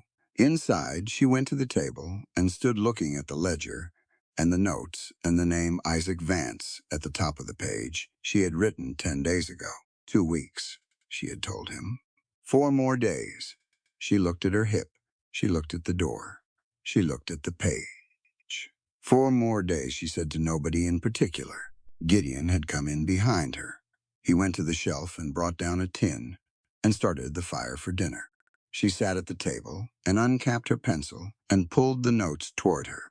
Outside, the creek ran over its rocks, and the cottonwoods moved in the evening wind, and the sky went from blue to gold to the deep particular color of a Montana evening that had no real name in any language she knew. She worked until the light faded, and then she worked by lamplight. She had 4 days to be ready. She intended to use all of them. On the 12th night, she heard the nightmares again. She lay still in the dark and listened to him fight whatever it was. He fought in sleep the short suppressed sounds, the rigid silence after. This time she heard him get up, heard his footsteps go to the water bucket, heard the sound of him drinking. Then silence for a long time. Then quietly, from the other side of the wall, "I know you're awake, Evelyn." She looked at the ceiling. "I know you know." A pause. "Does it bother you? The nights?" She thought about it honestly before she answered. "No," she said. "It doesn't." Another pause. "It used to be worse." "I believe you." "It's better since you've been here." He said it the way he said everything difficult, directly and without apology for the directness. Just a statement of fact he had decided she should have. She held that for a moment. "It may be the company," she said, "or it may be that you've had something to do these past 12 days, something that matters, that changes the quality of sleep." "Probably both. Probably both," she agreed. The dark was quiet around them. The creek ran. Something moved through the cottonwoods, an owl maybe, and the horses shifted once in the corral and went still. "Gideon?" she said. 2 more days." He was quiet for a moment. "I know. We're going to need a plan for getting to the miners' camp without being seen. Someone will be watching the main road. I've been thinking about the north approach. Through the draw it's longer, but it doesn't cross any road. Thorne's men would be watching. Can I ride it at 2 weeks?" "Slow pace. We'd take the roan. She's steady." "Good." She turned on the narrow bed, settling, the hip complaining only a little. "Then we have a plan. We have the beginning of one," he said. "The beginning is enough." She heard him move, heard him settle back onto the cot. His breathing slowed. She lay in the dark and thought about Isaac Vance and what he might know and what he might be willing to do with what he knew, and she thought about a 7-year-old girl named Clara, who used to stand in a stable before school and talk to horses in words her father never got close enough to hear. She thought about her own father, careful and conscientious, writing his recommendations in a document that sat in a file, while 11 men went to work in a mine with faulty ventilation and didn't come home. She thought about how much truth the world was capable of holding, and how much more it needed to hold in order for things to be different. She thought about the ledger on the table 10 feet away, solid and plain, and full of everything that needed to be said. Sleep came eventually, the way it always did, without announcement, without drama, just a gradual softening of the boundary between thinking and not thinking until she was on the other side of it. No dreams, just the creek and the dark and the 2 more days standing between now and whatever came next. The morning they rode out, the sky was the color of old pewter, not storming yet, just thinking about it. The clouds had been building since before dawn, stacking themselves up in the west with the slow, unhurried confidence of something that knew it had nowhere else to be. Evelyn watched them from the corral fence while Gideon saddled the roan, and she read them the way she had learned to read most things in open country, not for what they were, but for what they were about to become. "We have time," Gideon said, not looking up from the cinch. "I know we have time. I'm watching anyway." He didn't argue with that. The ride to the miners' camp took just under 2 hours through the North Draw, which was longer than the main road, but kept them below the sight lines of anyone watching from the ridges. Gideon had mapped it out the night before at the table, drawing the route in pencil on a scrap of paper and walking her through each turn. She had asked the right questions and he had answered them, and by the time they finished, she knew the terrain almost as well as he did. Almost. She would know it better once she had ridden it herself. The draw was a long, shallow trench cut into the landscape by some ancient water that no longer ran there, its walls low enough to ride through, but high enough to keep two people on horseback below the general horizon. The grass was dry. The ground was hard. The roan moved through it at an easy walk, steady and patient, exactly as advertised. Her hip held, not comfortably, but it held. She had wrapped it that morning with fresh muslin, tighter than usual, and she breathed around the discomfort the way Gideon had taught her to breathe around the jolts of riding. The technique worked better than she wanted to admit. They didn't talk much on the way. That was fine. The silence between them had stopped being empty somewhere around day 6 in the cabin and had become something more useful since. A working silence. The kind where two people are thinking about the same problem from different angles and don't need to narrate the process. She thought about Isaac Vance. What Gideon had told her over the past 2 weeks added up to a picture. A man who had been at the Thorn operation longer than almost anyone else. A man who held the other miners together, not through authority, but through something steadier than authority. Calm, Gideon had said. Patient. Smart in the specific way that came from paying close attention for a long time. She respected that kind of intelligence. It didn't announce itself. It just showed up when things got difficult, and turned out to have been there all along. They came out of the draw onto a rise of ground that looked down into a shallow valley, and she saw the camp for the first time. It was bigger than she'd expected. A cluster of rough structures, some wood, some canvas, arranged without much plan around the central shaft head. Slag heaps to the east. A line of smaller structures that were probably the workers' quarters. And beyond all of it, up on the northern slope of the valley, a larger building with a covered porch and glass windows that caught the flat morning light.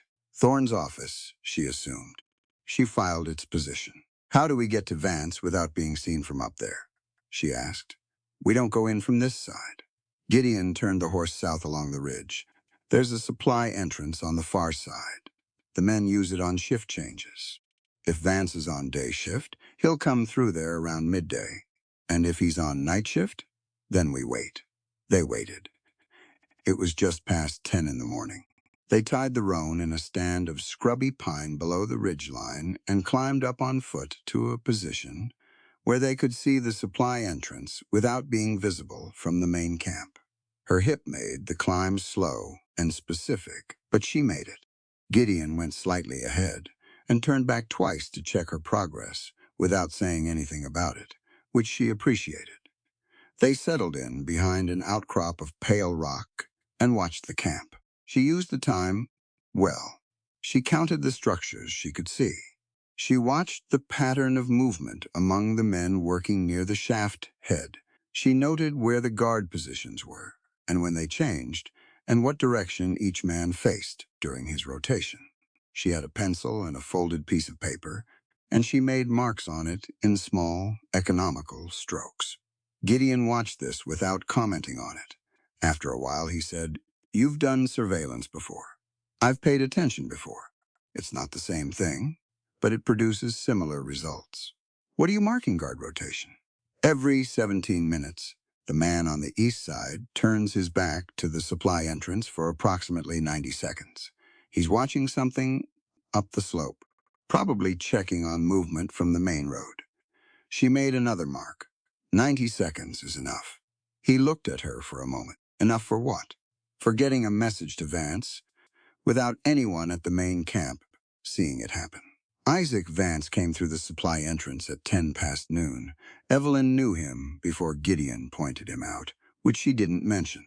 He matched the picture that had assembled itself in her mind from Gideon's descriptions. Medium height, broad through the shoulders, the careful, deliberate movement of a man who had spent years in low tunnels and had learned to inhabit his own body with precision. His face was weathered and composed. He was not a man who looked at the ground, When he walked, Gideon gave a low, specific whistle. 2 notes. Vance's head came up and found them immediately, which told her he already knew this signal. They came down from the outcrop.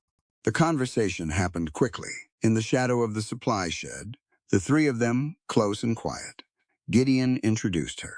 Vance looked at her with the same quality of attention she applied to most things, reading her the way she had been reading him. She told him about the ledger.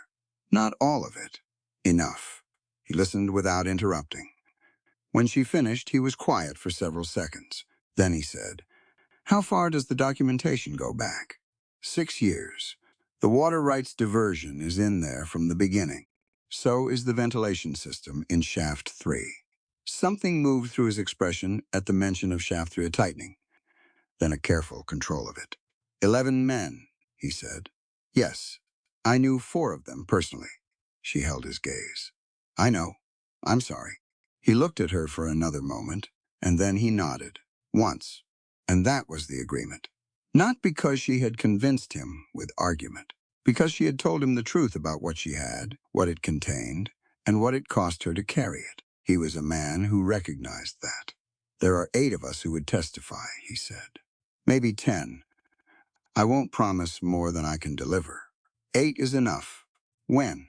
She looked at Gideon. Gideon said, "We need another week to plan the route to the territorial court. Maybe less." Vance nodded. He gave them a location. A specific rock formation 2 miles south of the camp, and a time 3 days from now, he would bring 2 of the others. They would talk further. Then he went back through the supply entrance as calmly as he had come out of it, and the guard on the east side turned back to face his position without ever knowing the 3 of them had been there. Evelyn let out a slow breath. Gideon looked at her. Well, he's exactly what you said he was, she said. They went back up to the roan. On the ride back through the draw, the clouds in the west had made their decision. They were moving now, rolling in low and fast, and the air had the particular electric stillness that came just before a Montana storm, the kind that turned the light a strange, flat green before it broke. We'll make it back before it hits, Gideon said, reading the same sky. They made it back with about 20 minutes to spare. The first drops came while she was still pulling herself down from the saddle, large and sporadic, the scouts ahead of the main event. Gideon got the roan into the corral, and she went inside and built up the fire. And by the time he came through the cabin door, the rain was coming in earnest, and the wind was up, and the cottonwoods were making the sound they made when a real storm leaned into them. She was standing at the table with the ledger open when he came in. She had been checking the mine shaft documentation again, the pages that related to Isaac Vance's 4 men, reading and rereading until the sequence of events was so clear in her mind that she could have laid it out for a judge in her sleep. She was so absorbed in it that she almost didn't hear what Gideon said. Evelyn. His voice was different. She looked up. He was at the window, not looking at the storm, looking at the ridge. She came to stand beside him and looked where he was looking. 3 riders on the south ridge, sitting still, which was the thing that was wrong about them. A man caught in a sudden storm looked for shelter. He moved. He pulled his hat down and turned his horse and went somewhere. These 3 were not going anywhere. They were sitting in the rain on the ridge above Rock Creek and looking down at the cabin. Her stomach went cold and deliberate. Thorne's men, she said. Not a question. Almost certainly. He was already moving, away from the window to the shelf, to the rifle she had noticed on the first day and noted and not asked about. They found us. I don't know how long they've been watching. Long enough, she said. She was thinking fast. The ledger. The route to the court. Isaac Vance in 3 days at the rock formation. How many approaches does the cabin have? 4. The front door, the back door, through the lean-to, the window on the east side, and the corral gate that connects to the path behind the cottonwoods. Which one would they come from? All of them, he said flatly. If there are only 3 on the ridge, there are more somewhere else. She went to the satchel. She put the ledger in it and buckled the clasp and put the strap over her shoulder and kept it there. She was not going to be separated from it. Whatever else happened tonight, that was the one fixed point she would not move from. "What do you have in here?" she asked. She was already scanning the room. The kegs in the corner near the fireplace. The tins on the shelf. The lamp oil. "Enough to be a problem if it goes wrong," he said. "Or a solution if it goes right." She looked at the black powder keg beside the fireplace. She looked at the fireplace. She looked at the window. "If we need to get out, we need them blind. Or running. Or both." "Or both," she agreed. She was at the back door checking the lean-to when she heard the first shot. It hit the cabin wall, not the window, which meant they were not yet close enough to aim for the glass. She counted the seconds between the shot and the sound of the impact and calculated that they were coming from the east, off the ridge, moving down. "They're moving," she called. "I hear them." He was at the window with the rifle, and she stayed low and moved back to the main room and looked at the configuration, the kegs, the lamp, the fireplace, where an ember could travel maybe 8 feet if the conditions were right, and the wind was coming through a broken window. She thought about 90 seconds. She thought about the gap in a guard rotation and what you could do with it if you were paying attention. The second shot came through the window. Glass in the cabin. Cold rain and wind, suddenly intimate with the interior. She was already down, and the glass passed over her, and she stayed flat until the sound of it stopped. Gideon returned fire from his position. Once, twice. Measured, not panicked.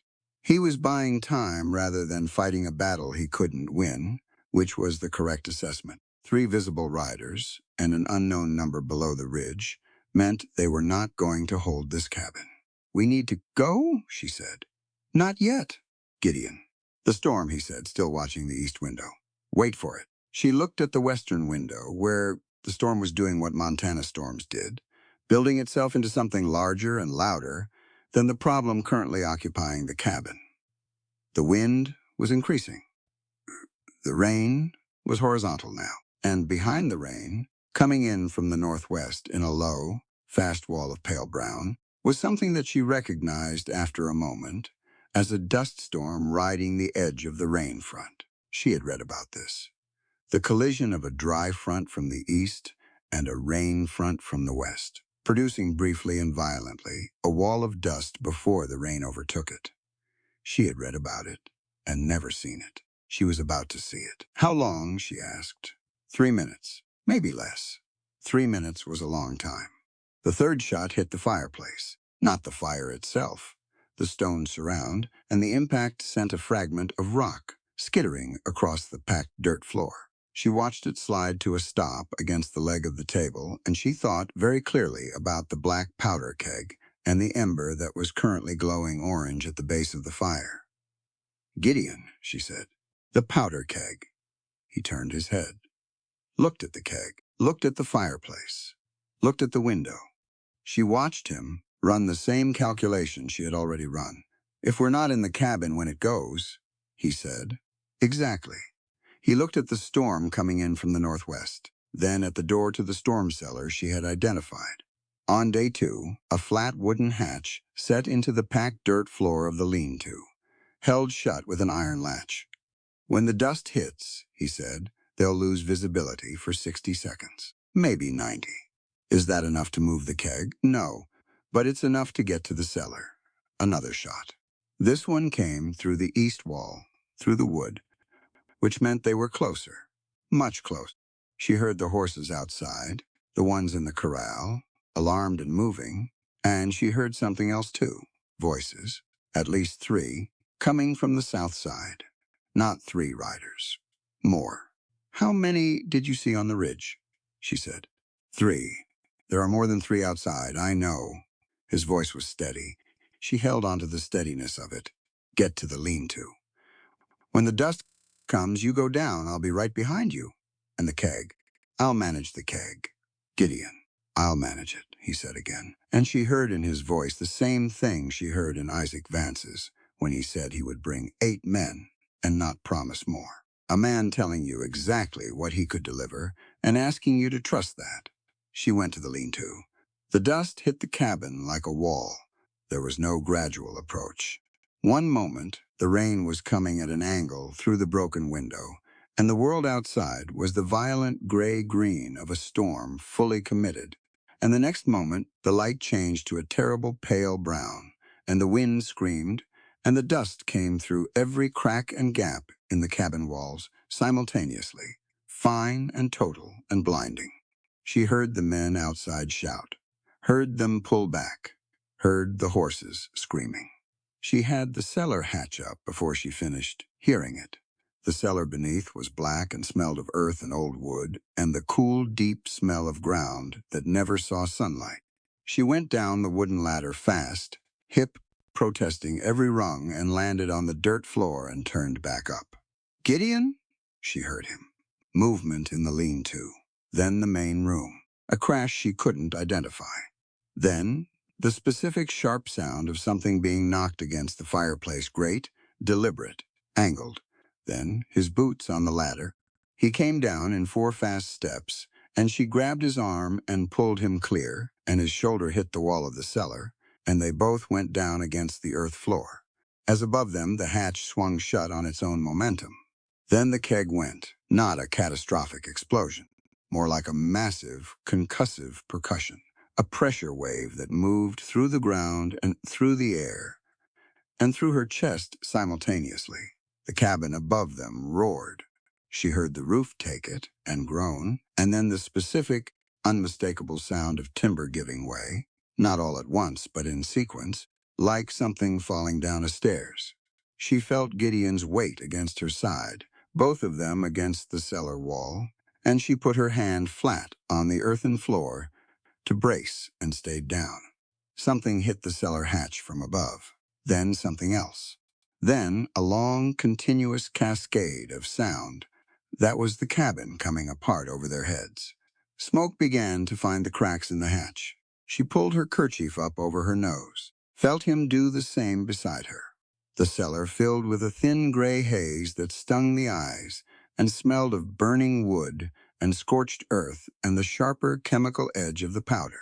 Outside, through the earth and the smoke and the noise of the collapsing roof, she could hear Thorne's men, shouting, disorganized.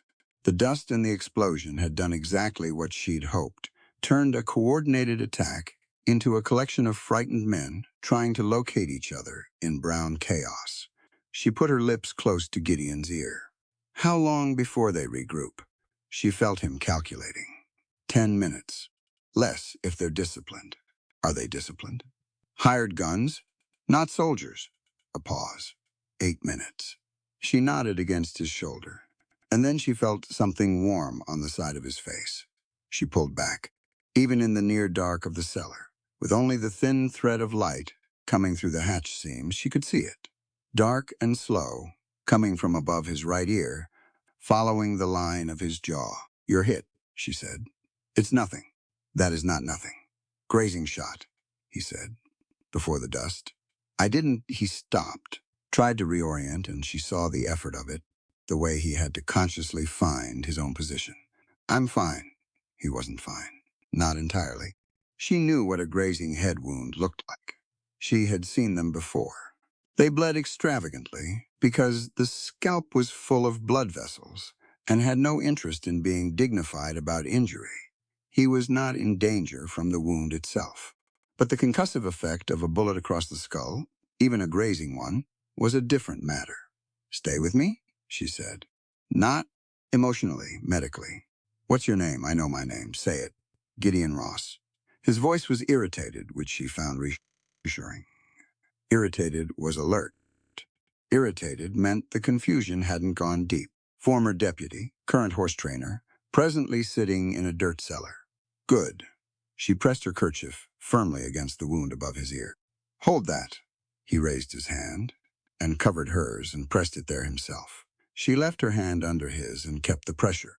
Above them, through the smoke and the settling debris, she heard the roof cave in completely, a long, final sound, the cabin she had spent 14 days in reducing itself to a pile of burning timber and ash.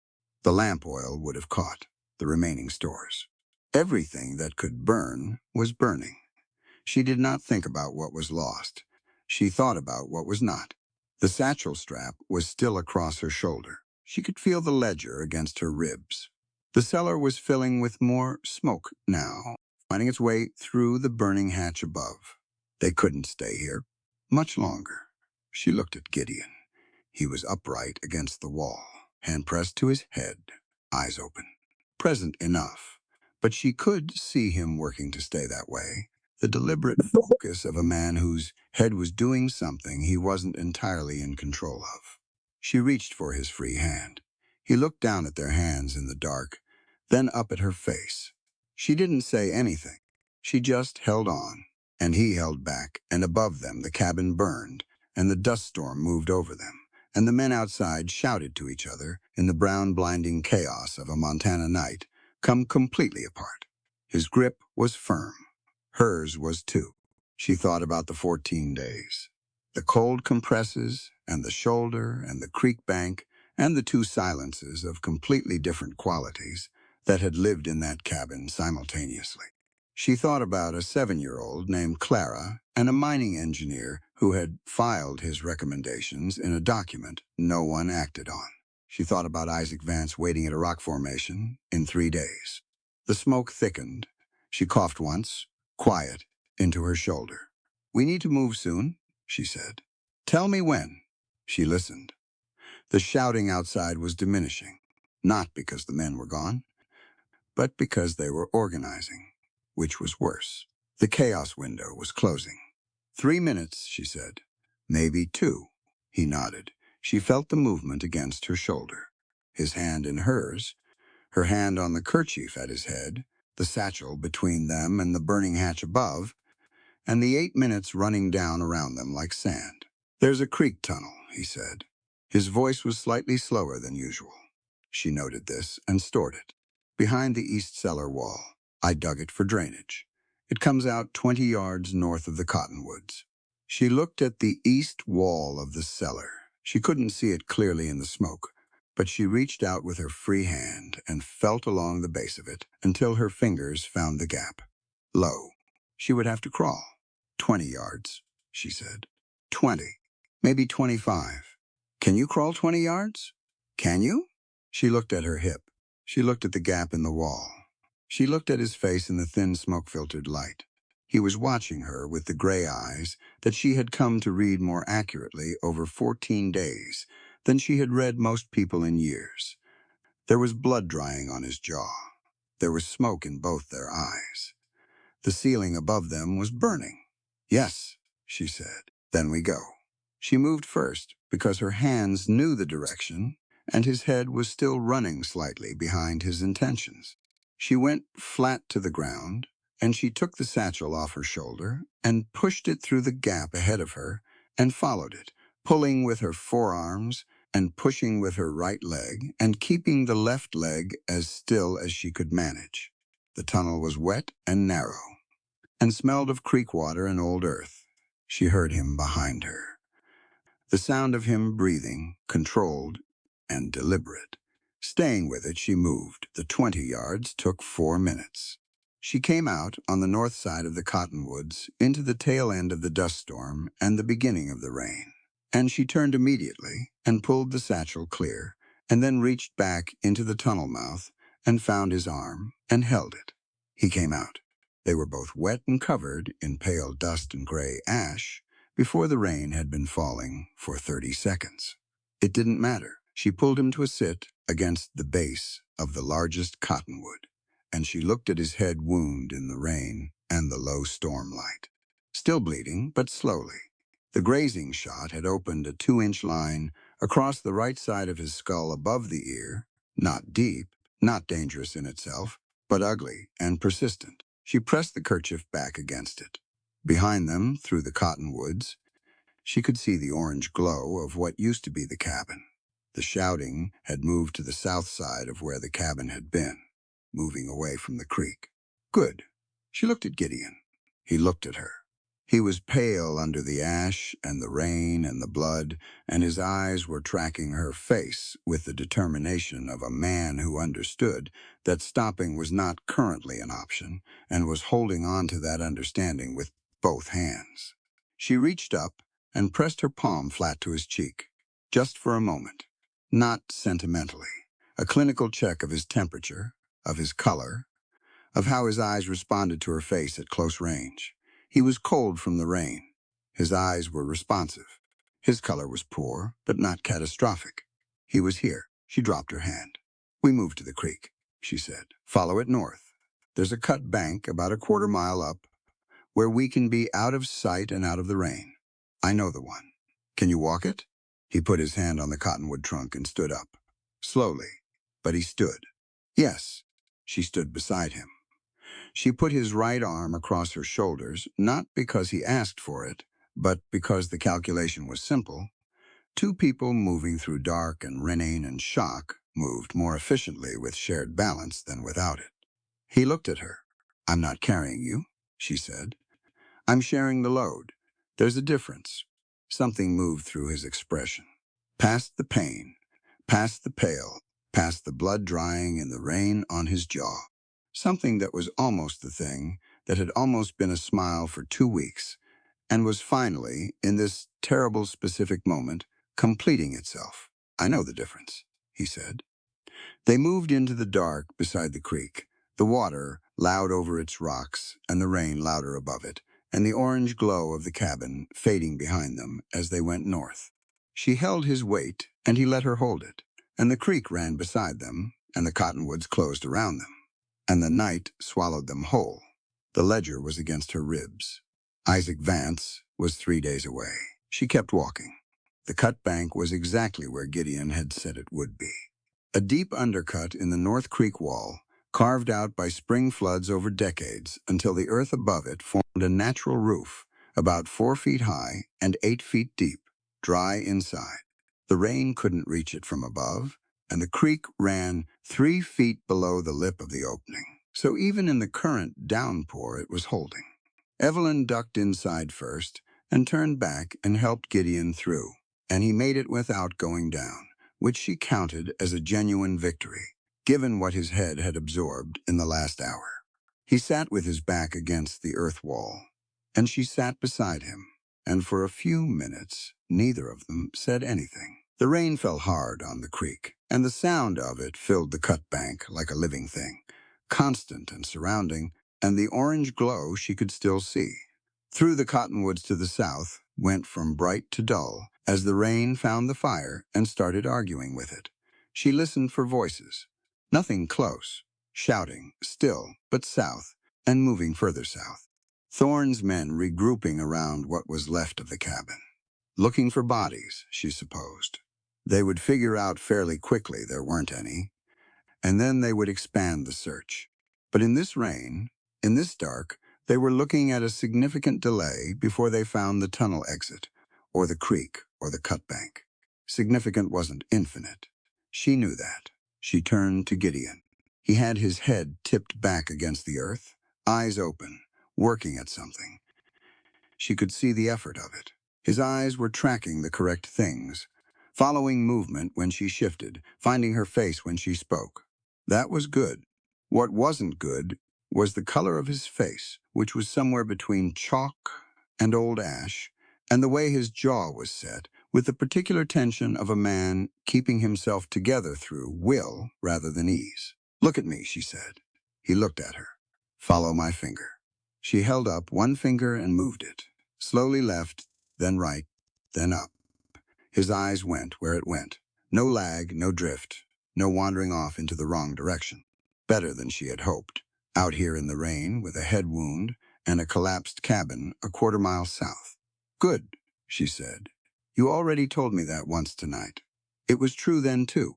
She reached into the satchel, which was wet on the outside and dry on the inside because the leather was good quality, and she had chosen it specifically for that reason 8 months ago. She found the folded muslin she still had left, and she tore a length of it in the dark by feel, and folded it into a compress and pressed it to the wound above his ear. He didn't flinch. He had passed the point where flinching was worth the energy it cost. "Hold this," she said. He raised his hand and pressed the compress against his own head. She watched him do it and noted that his grip was steady and his hand was going to the right place without her guiding it, which confirmed what his eyes had already told her. The grazing shot had rattled him. It had not taken him apart. She sat back against the earth wall beside him and looked out at the rain and the creek and the dark between the cottonwoods. "The satchel," he said. "Safe." He let out a slow breath. Not relief about the satchel specifically. Relief about what it contained and what that meant for everything they had spent the last 2 weeks working toward. She reached into the satchel again and took stock of what she had.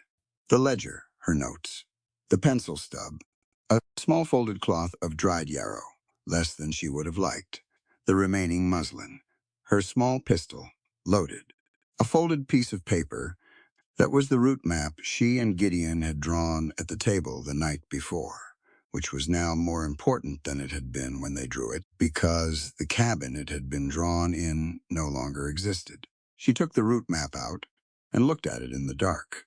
She could barely see it. She folded it carefully and put it back. 3 days to the rock formation, she said. "That's when Vance is expecting us." "I know. You're not going to be in riding condition for 3 days. He started to say something, and she held up a hand. "Don't tell me you're fine. I've seen what a head wound does to a man's equilibrium over the first 48 hours, and I'm not going to help you onto a horse and watch you fall off at a mile from camp because you didn't want to admit you needed another day." "It was quiet one day," she said. "Maybe 2. We'll see how the morning looks." He nodded once, carefully. She pulled her knees up and wrapped her arms around them and looked out at the rain. The creek was running higher now than it had been an hour ago, the storm adding its weight to it. The sound was different. The rocks below them were covered, and the water was dark and fast. She was cold. She didn't mention it. Her hip was doing what her hip had been doing for 2 weeks, which was providing a running detailed commentary on every position she occupied and every movement she made. She had gotten better at discounting it. The wound was healing correctly. The discomfort was information, not crisis. She filed it and moved on. She thought about the cabin. The wood piles stacked neat along the left wall, the swept dirt floor, the books on the shelf, Marcus Aurelius, and the surveying manual, and the third one she had never gotten close enough to read the spine of. The chair she had pulled to the table every morning for 14 days and done her best thinking in, the window that faced the cottonwoods and let in the particular quality of morning light that came off the creek. She did not let herself think about it for very long. Thinking about it wasn't useful. It was gone, and what had been in it was here in the satchel against her ribs, and in the man sitting beside her with a compress pressed to his head, and those were the things that could still move forward. She thought about what she needed instead. Food. They had none. Water was not the problem with the creek 3 feet below them, but food was going to become a problem by morning. She had her pistol. She had the yarrow, which was medicinal and not edible in any useful quantity. She had her knowledge of what grew along creek banks and what didn't, and what was worth eating, and what wasn't. She looked out at the rain and the dark and thought about what would be available and catchable at the creek's edge in the morning when the storm moved through. Crayfish in the shallows, probably. She had caught them before with her bare hands in slow water. The storm would muddy the creek tonight, but by morning the sediment would settle and the water would clear. Fish, too, if she could find something to rig as a line. She had the satchel strap, which was long enough. She had the pencil. She was working through the mechanics of it when Gideon said, "You're planning." "Yes." "Food?" "Among other things." He turned his head slightly toward her, carefully, respecting whatever his skull was currently telling him about sudden movement. "There are wild onions along the south bank, about 50 yards from here, and plantain, which you already know." "I know the plantain. I didn't know about the onions." I picked them last spring. They'll still be there. She added that to the list in her head. Onions and plantain, and whatever the creek gave up in the morning. It was enough to keep them functional. It was not enough to keep them comfortable. But comfortable was not the current objective. The rain began to ease. Not stop, just ease, pulling back from its peak intensity into something that sounded like it intended to continue for a while, but had made its point and was now settling in for a longer, quieter effort. The orange glow through the cottonwoods had gone entirely dark. The cabin was out. Evelyn thought about the men who had burned it. She thought about them in the deliberate, analytical way she thought about most threats. Not with anger, not yet, because anger was a fuel that burned fast and hot and left you running on fumes at exactly the moment you needed sustained output. The time for anger was later, in a territorial courtroom, presented as evidence and testimony, and the specific, irrefutable account of what Elias Thorne had done and what it had cost the people who had gotten in his way. Tonight, she just needed to think clearly. "Who knew we were here?" she said. Gideon was quiet for a moment, working through it the same way she was. "I've been at Rock Creek 2 years. Most of the county knows the land is mine, but nobody knew you were here. I told nobody. Isaac Vance. He wouldn't. She had reached the same conclusion, but she wanted to hear him say it. "No," she agreed. "He wouldn't." She turned it over. "Then someone followed us from the miners' camp today. Or someone saw the meeting at the supply entrance. Or someone has been watching the cabin for longer than we realized," Gideon said, and was waiting for a good moment. She thought about the 3 riders on the ridge, sitting still in the rain. Not sheltering, not moving, just watching. That wasn't a group that had followed them from the camp that afternoon. That was a group that had been in position before the storm came in and had used the storm as cover for the approach. "They were already there," she said, "before the dust." "Yes, which means they knew where I was before today." Yes, she sat with that. Someone had talked. Not Vance. She had ruled that out. Not Gideon, because there was no version of the last 14 days in which Gideon had betrayed her that made any internal sense, which brought her back to a much shorter list. The sheriff she had trusted with her travel route. But also, who else had she spoken to in the weeks before the stagecoach? Who else had known the general shape of what she was carrying and where she was going? She would think about it more carefully when it was light, and her mind was less occupied with immediate survival. The information wasn't going anywhere. "Try to sleep," she said. "I should stay awake." Head wound, a grazing shot. You're tracking correctly, your eyes are responding, your grip is steady. You don't have a concussion severe enough to require supervision through the night. She looked at him. "Sleep will do more for your head than staying awake will." "I'll be here." He looked at her for a moment. Then he tilted his head back against the earth wall again and closed his eyes. She didn't sleep. She sat with her back against the cut bank wall and her hand resting on the satchel in her lap, and she watched the creek and the dark and the rain, and she listened to the sounds of the men south of them and tracked their movement by the sound until it became clear. They were searching the cabin site and the immediate area and not moving north along the creek. Then she sat and listened to the creek and let her mind work through the list of things that needed to happen between this moment and the territorial court, sorting them into order, identifying the gaps, filling them where she could. At some point, Gideon's breathing changed. She looked at him. He had slipped into something that was genuinely sleep, rather than the watchful half-rest she had seen him maintain through the nights at the cabin. Deeper.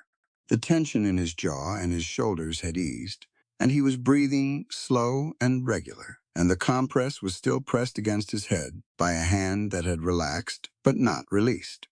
She watched him sleep for a moment, and she thought about how a person looked, stripped back to this, no performance, no management of the room. Just a man with a wound on his head and ash on his face, sleeping against a creek bank in the rain, because it was what was available. and the body had decided it needed to do this regardless of everything else. It was the most undefended she had seen him. She turned back to the creek. The rain kept on. Dawn arrived gray and gradual, the way it always did after a storm, feeling its way in rather than arriving all at once. The creek was lighter in color than it had been overnight, the sediment beginning to settle, and the water level had dropped back somewhat. The sound of it was different in the morning light, less urgent, still fast, but no longer fighting with itself. She was already out on the creek bank when Gideon woke up. She had found the crayfish in the shallows exactly where she expected them, tucked under rocks in the slow water at the edge, and she had caught 7 of them with her hands, which had been cold work but productive work. She had also found the wild onions Gideon had mentioned, and she had pulled a dozen of them and laid them on a flat rock to one side. The plantain, she knew. She picked a double handful of it. She was building a small fire on the bank, which she had decided was an acceptable risk, because the cut bank would hide the smoke from any reasonable angle of approach, and she needed heat for the crayfish. When she heard him moving behind her, she turned. He was standing at the edge of the cut bank, upright, one hand on the earth above him for balance. His color was better than it had been in the night. Not good, but better. The compress had dried and stuck to the wound, which she would need to address. His eyes, when they found her face, were clearer than she had expected. "Don't move fast," she said. "Not yet." He came out onto the bank slowly, which told her he was taking her seriously, and also that his head was still telling him things he didn't want to admit. He sat down on the rock beside the fire she was coaxing to life and looked at the crayfish and the onions. "How long have you been up?" he said. "Long enough. You didn't sleep." "I slept some." She had, toward the middle of the night, an hour or two leaning against the cut bank wall, with the satchel across her lap.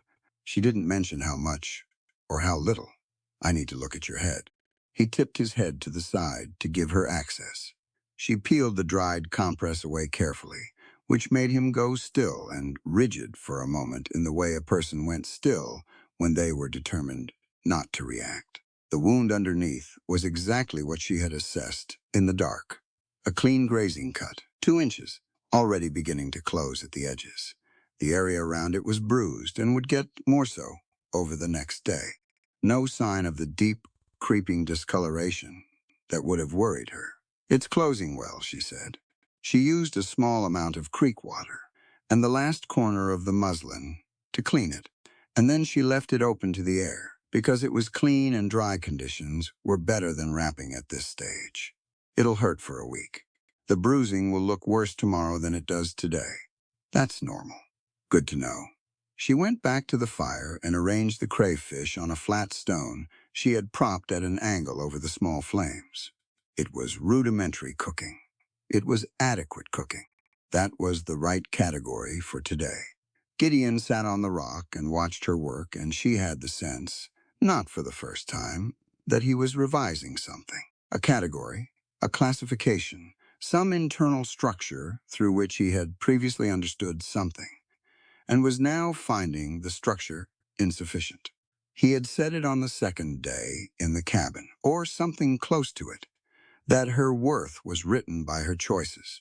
She had returned the words to him later, and he had received them the same way she had, with the slight flinching recognition of someone being handed a truth about themselves that they had been carrying at arm's length. Now she watched him look at the fire and the creek bank and the organized small camp she had made in the hours before dawn, the crayfish and the onions and the plantain, the position chosen for concealment, as well as access to the water, the route she had mapped out in her head and marked with 2 stones near the cut bank entrance so she wouldn't have to explain it when it was time to move. He was quiet for a long time. Then he said, "I understand now." She glanced at him. "What do you understand?" "What it costs to be treated as though you need protection from the thing you're already managing." He said it directly, looking at the fire. "I've been managing this." He gestured vaguely at his head, his face, the general situation of being a wounded man on a creek bank. You left me the space to do it. It's a different thing, being left that space. It feels different from the inside. She didn't say anything for a moment. The crayfish were crackling on the hot stone. The creek ran. A bird somewhere in the cottonwoods started up its morning noise and then stopped, reconsidering. Yes, she said, it does. He looked at her then, directly, with those gray eyes that had gotten better at finding her over 2 weeks, and were now very good at it. I haven't always done that for you. You've gotten better at it. I should have started better. Most people don't start well, she said. Starting well is rare. Getting better is the thing that counts. She turned the crayfish on the rock with a stick. You've been getting better. That matters. He held her gaze for a moment, and then he looked back at the fire. But the set of his shoulders was different than it had been when he came out of the cut bank. Something had come down. They ate. It wasn't a comfortable meal, and it wasn't a sufficient one, but it was real food, and the warmth from the fire was real, and the onions had a sharp green taste that woke up the mouth and reminded the body it was still participating in the world. She ate half of what she had prepared and gave him the other half without asking, because she had observed over 14 days that Gideon Ross did not ask for more than he thought he needed, and his assessment of what he needed tended to run low. He ate it without arguing, which she took as an indication that his body had overruled his usual accounting. 3 days, he said when they were done. We can't get to Vance in 3 days from here. Not at the pace I'm going to be able to manage today. No, she agreed. We send word. How? She had been working on this since before dawn. There was a family, she said, south of the camp, a homesteader named Aldridge and his wife. You mentioned them in the context of Thorne's water rights. The first families affected. Are they still there? Gideon thought about it. As far as I know, if they're still there, they have no love for Thorne and no reason to report our movements to anyone in his pay. She looked at the route map she had taken out and smoothed on the rock beside her. If I can reach their farm, I can send word to Vance through them. Change the meeting time. You can't ride to the Aldridge farm alone. Not on foot. And not with that hip. I'm not suggesting I go alone. She looked at him. I'm suggesting we both go, slowly. By midday tomorrow, you will be considerably more functional than you are right now. The Aldridge farm is 4 miles. We can cover 4 miles in a day at whatever pace your head sets. He looked at the route map.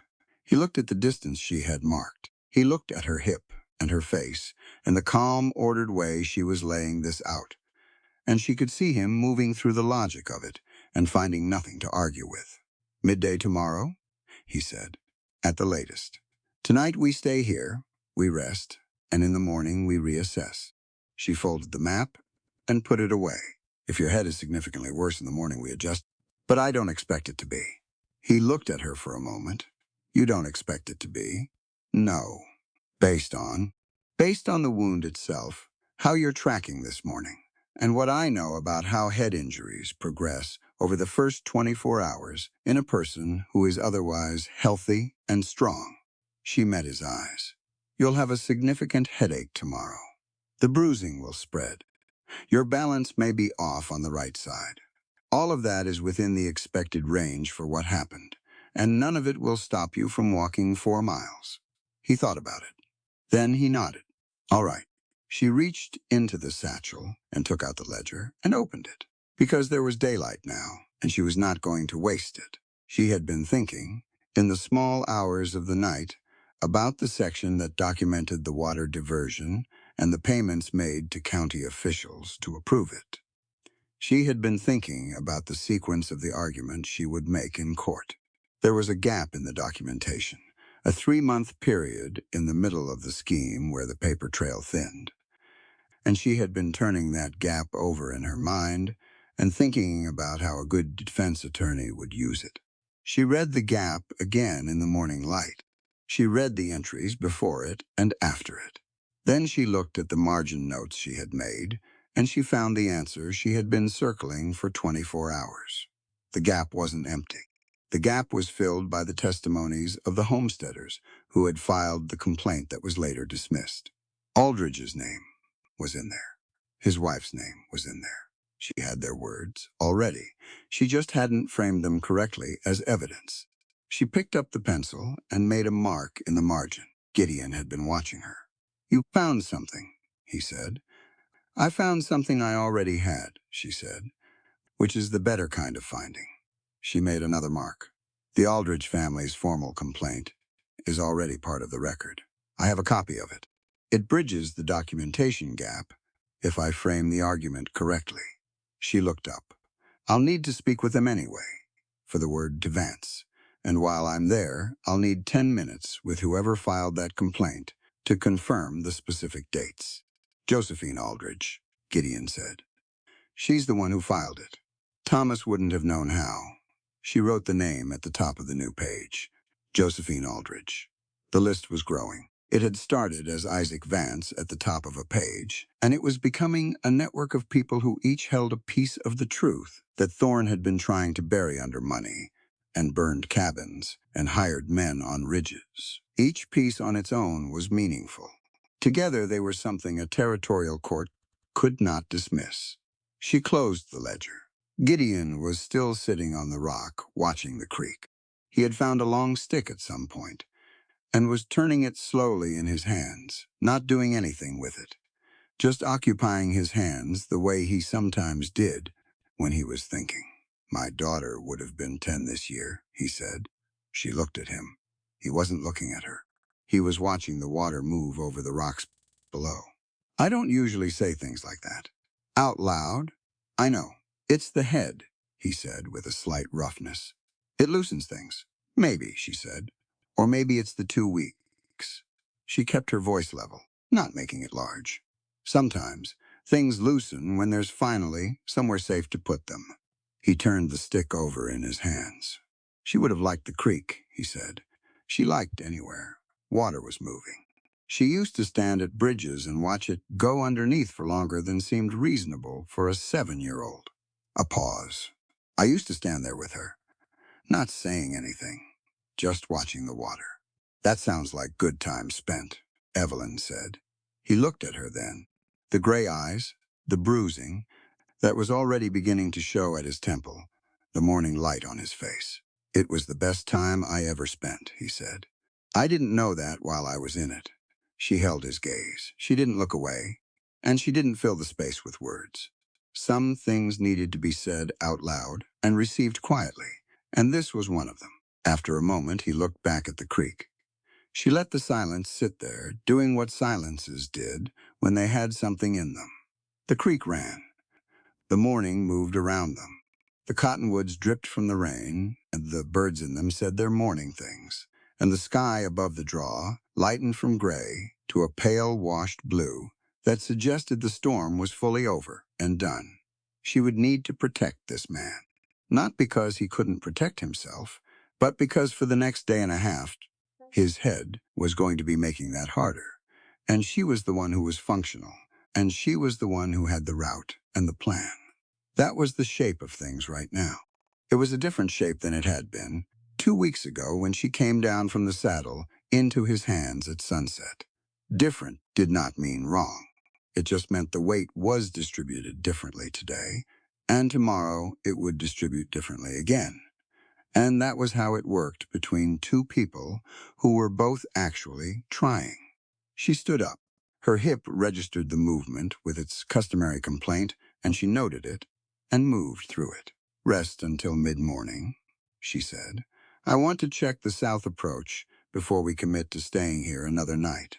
If Thorne's men are still in the area, I need to know where they're searching." She looked at him.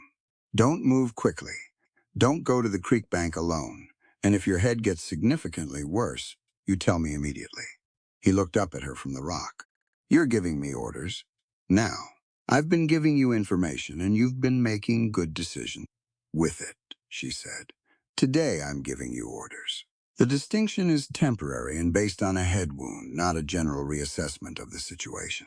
Something moved through his expression, past the bruising, past the pain, past the pale, and the ash, and the difficult night, and the difficult morning.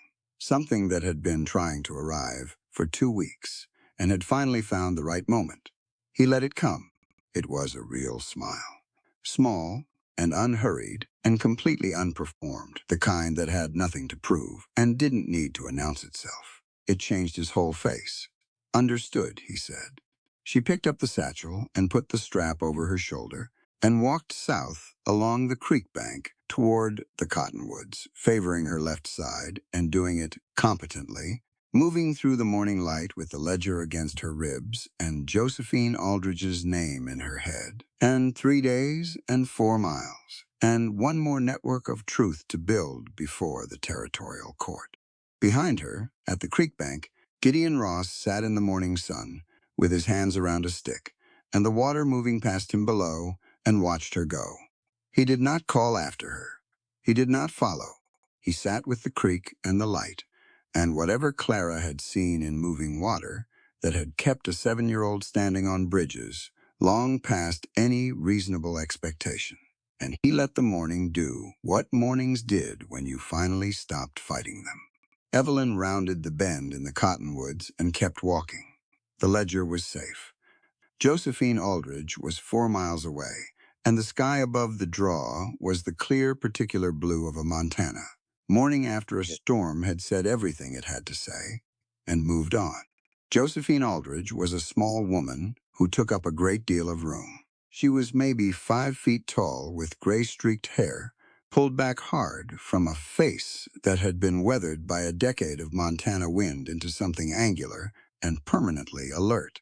She came to the farmhouse door with a flour-dusted hand on the frame and looked at Evelyn and Gideon, standing in her yard, and did not look surprised, which was itself a kind of information. A woman out here who stopped being surprised by trouble at her door had survived enough of it to recognize the shape of it from a distance. "Come in," she said. That was all. They came in. The farmhouse was small and clean, and smelled of wood smoke and the particular yeasty warmth of bread in progress. Thomas Aldridge was at the table, a broad, quiet man who looked up from the harness he was mending and read the situation from Gideon's bruised temple and Evelyn's careful walk, and said nothing except, "I'll get water on." She liked them both immediately. Evelyn sat at the table and laid it out plainly. Who she was, what she was carrying, what had happened at the cabin 2 nights prior, and what she needed from the Aldridges now.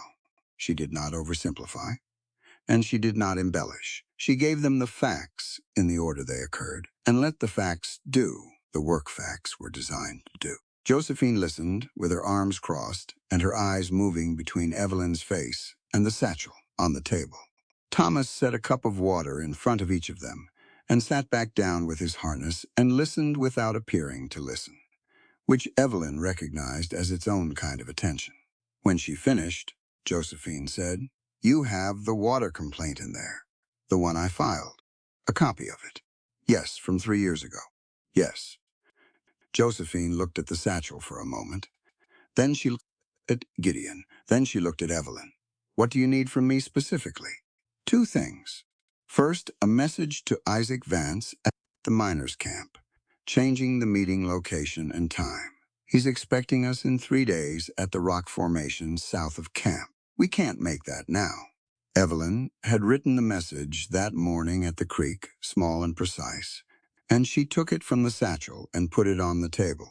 "I need someone who can get that to him without going through anyone connected to Thorne." Josephine picked up the message, read it, set it down. "Thomas's brother works the afternoon supply run to camp. He's not affiliated with the mine. He can hand it off." "Second thing," Evelyn said, "the complaint you filed. The dates on it are from May of 1879. I need you to confirm those are accurate, specifically the date the creek diversion was completed and the date the town water quality changed." Josephine didn't hesitate. May 14th for the diversion. "I marked it because my kitchen garden started failing that week, and I didn't know why yet. I figured it out by the 22nd. That's when I wrote the complaint." Evelyn wrote it down. The dates matched the ledger entries exactly. No gap anymore. The gap was closed by a woman who had marked the date her kitchen garden started failing because she paid attention to her kitchen garden. "Thank you," Evelyn said. Josephine looked at her steadily. "You're going to finish this." It was not a question, and Evelyn did not treat it as one. "Yes." Josephine nodded once, the same way Isaac Vance had nodded at the supply entrance. The nod of a person who has been waiting a long time for the right answer and recognizes it without needing to be convinced. They stayed at the Aldridge farm through the afternoon. Gideon slept for 3 hours in the small room off the kitchen, which Josephine offered without ceremony, and which he accepted without false protest, because his head was doing exactly what Evelyn had predicted it would do on day 2, and was functional but not comfortable. She checked the wound before he slept and found it closing cleanly. She spent the afternoon at the Aldridge's table, with the ledger open and Josephine across from her. Josephine, it turned out, had been quietly documenting things herself, not with legal precision, not in a format that would survive a territorial court on its own, but in a small cloth-covered journal she had been keeping since the water complaint was dismissed. Dates, names, things she had observed, conversations she had heard. A record built from the stubborn conviction that someone, eventually, would need it. She put the journal on the table between them. Evelyn opened it and read the first page and then looked up. "You've been keeping this for 3 years, she said. I didn't know what else to do with what I knew." Josephine refilled both their cups without being asked. "I couldn't file another complaint. The first one went nowhere. I couldn't go to the sheriff. I couldn't go to the newspapers, because the closest one is 40 miles away, and Thorne has been advertising in it since 1878. She sit down, so I wrote it down. Every time something happened, I wrote it down." Evelyn looked at the journal and then at the woman who had written it, and she thought about the forms that courage took when official channels were closed. The quiet, persistent, undramatic forms. The forms that didn't look like courage from the outside because they didn't announce themselves. "May I copy the relevant entries?" she said. "You can take the whole thing. I'd rather copy the entries and leave you the original, in case something happens to the copies." Josephine looked at her for a moment. Then she smiled, small and dry. "You think carefully, I've had to."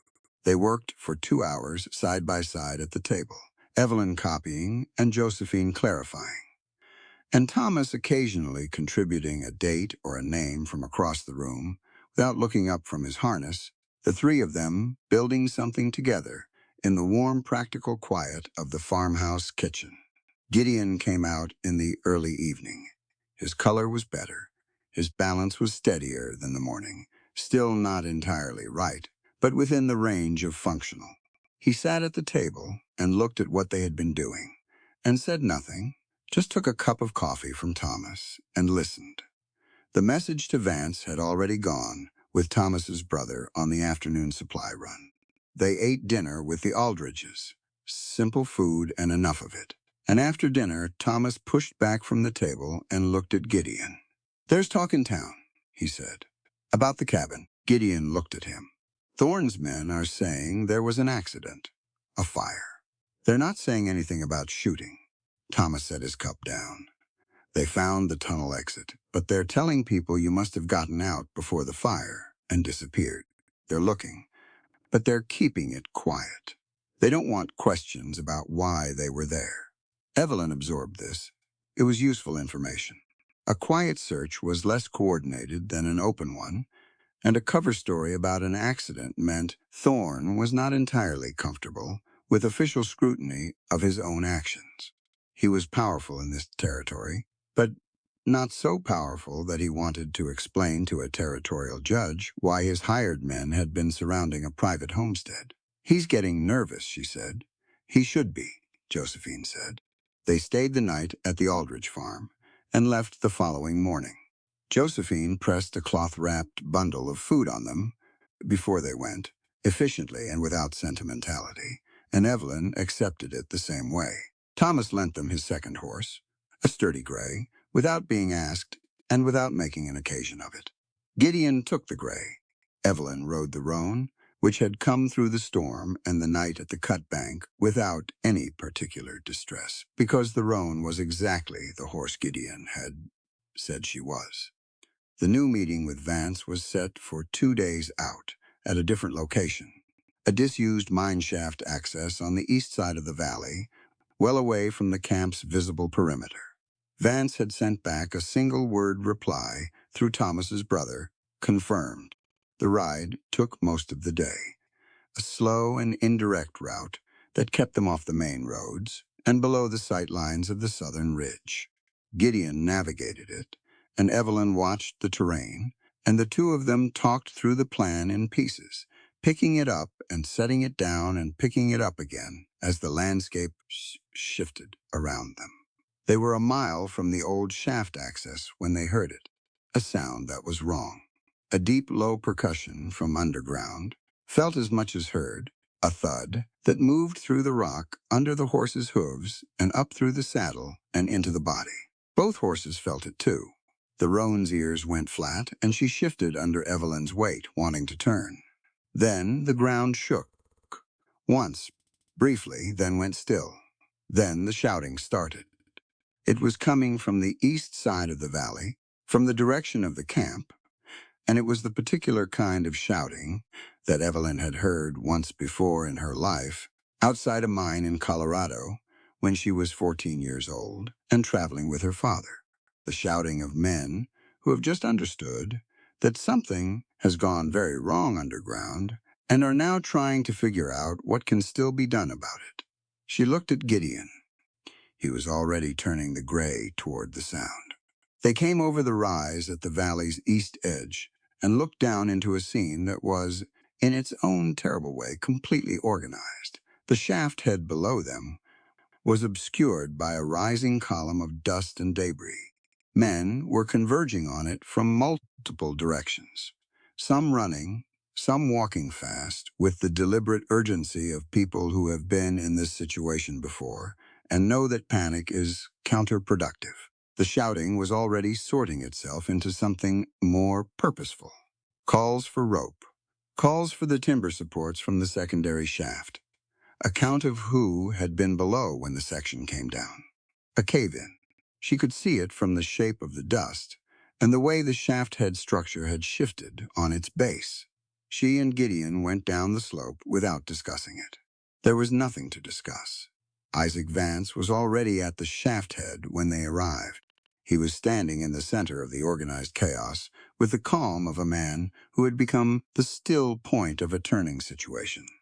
And the men around him were orienting to that calm without being told to. He was directing without performing direction, pointing, asking questions, getting answers and integrating them instantly and pointing again. He saw Gideon and Evelyn arrive, and his face registered them, and then went back to the shaft. "How many?" Gideon said, coming up beside him. "4 men. The section came down in the 3rd tunnel, about 60 feet in, timber failure." Vance's voice was even. "The tunnel's still passable for the first 40 feet. After that, we don't know. Has Thorne been told?" Vance's jaw tightened. "His foreman has been told. Thorne is at the main building." He glanced toward the large structure on the north slope with its covered porch and glass windows. "The foreman says to assess before we commit resources." Evelyn looked at the shaft and then at the north building and then at Vance. "Assess before committing resources," she said flatly. That's what was said.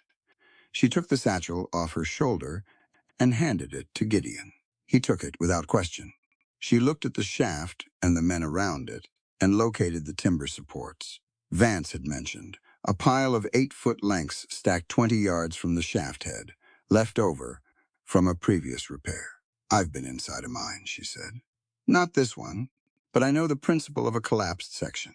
You shore up the passage behind you as you advance so you don't lose the exit." She looked at Vance.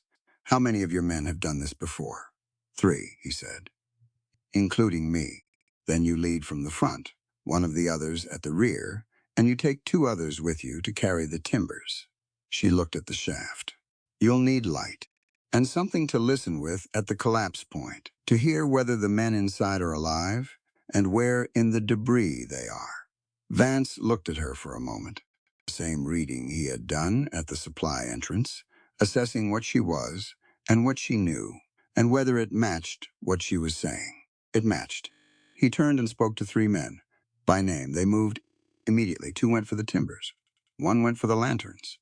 Vance pulled on his gloves and turned back to Evelyn. "You're not coming in," he said. It was not condescension, it was logistics. "I know," she said. "I'll be here." He went in. Gideon moved to her left side. He had the satchel over his own shoulder now, and his eyes were on the shaft entrance. "What do?" he said. "We manage what's out here, so they can focus on what's in there." She looked at the group of men still clustered near the shaft, some useful, some not. The men not going in.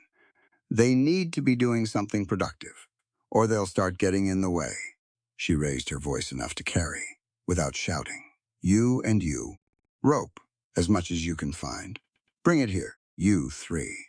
Clear the area directly in front of the shaft head. Everything out of the way that doesn't need to be there. And someone needs to go to the camp water supply and bring buckets." The men looked at her. Then they looked at each other.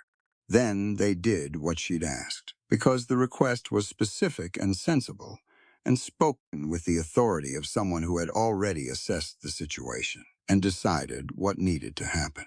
Gideon watched this, and she felt him note it, without saying anything. 20 minutes past 30.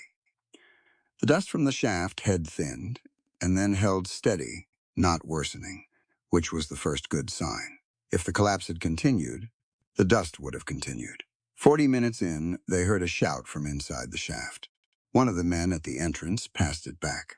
Voices. Vance's team had reached the collapse point, and there were men alive on the other side of it.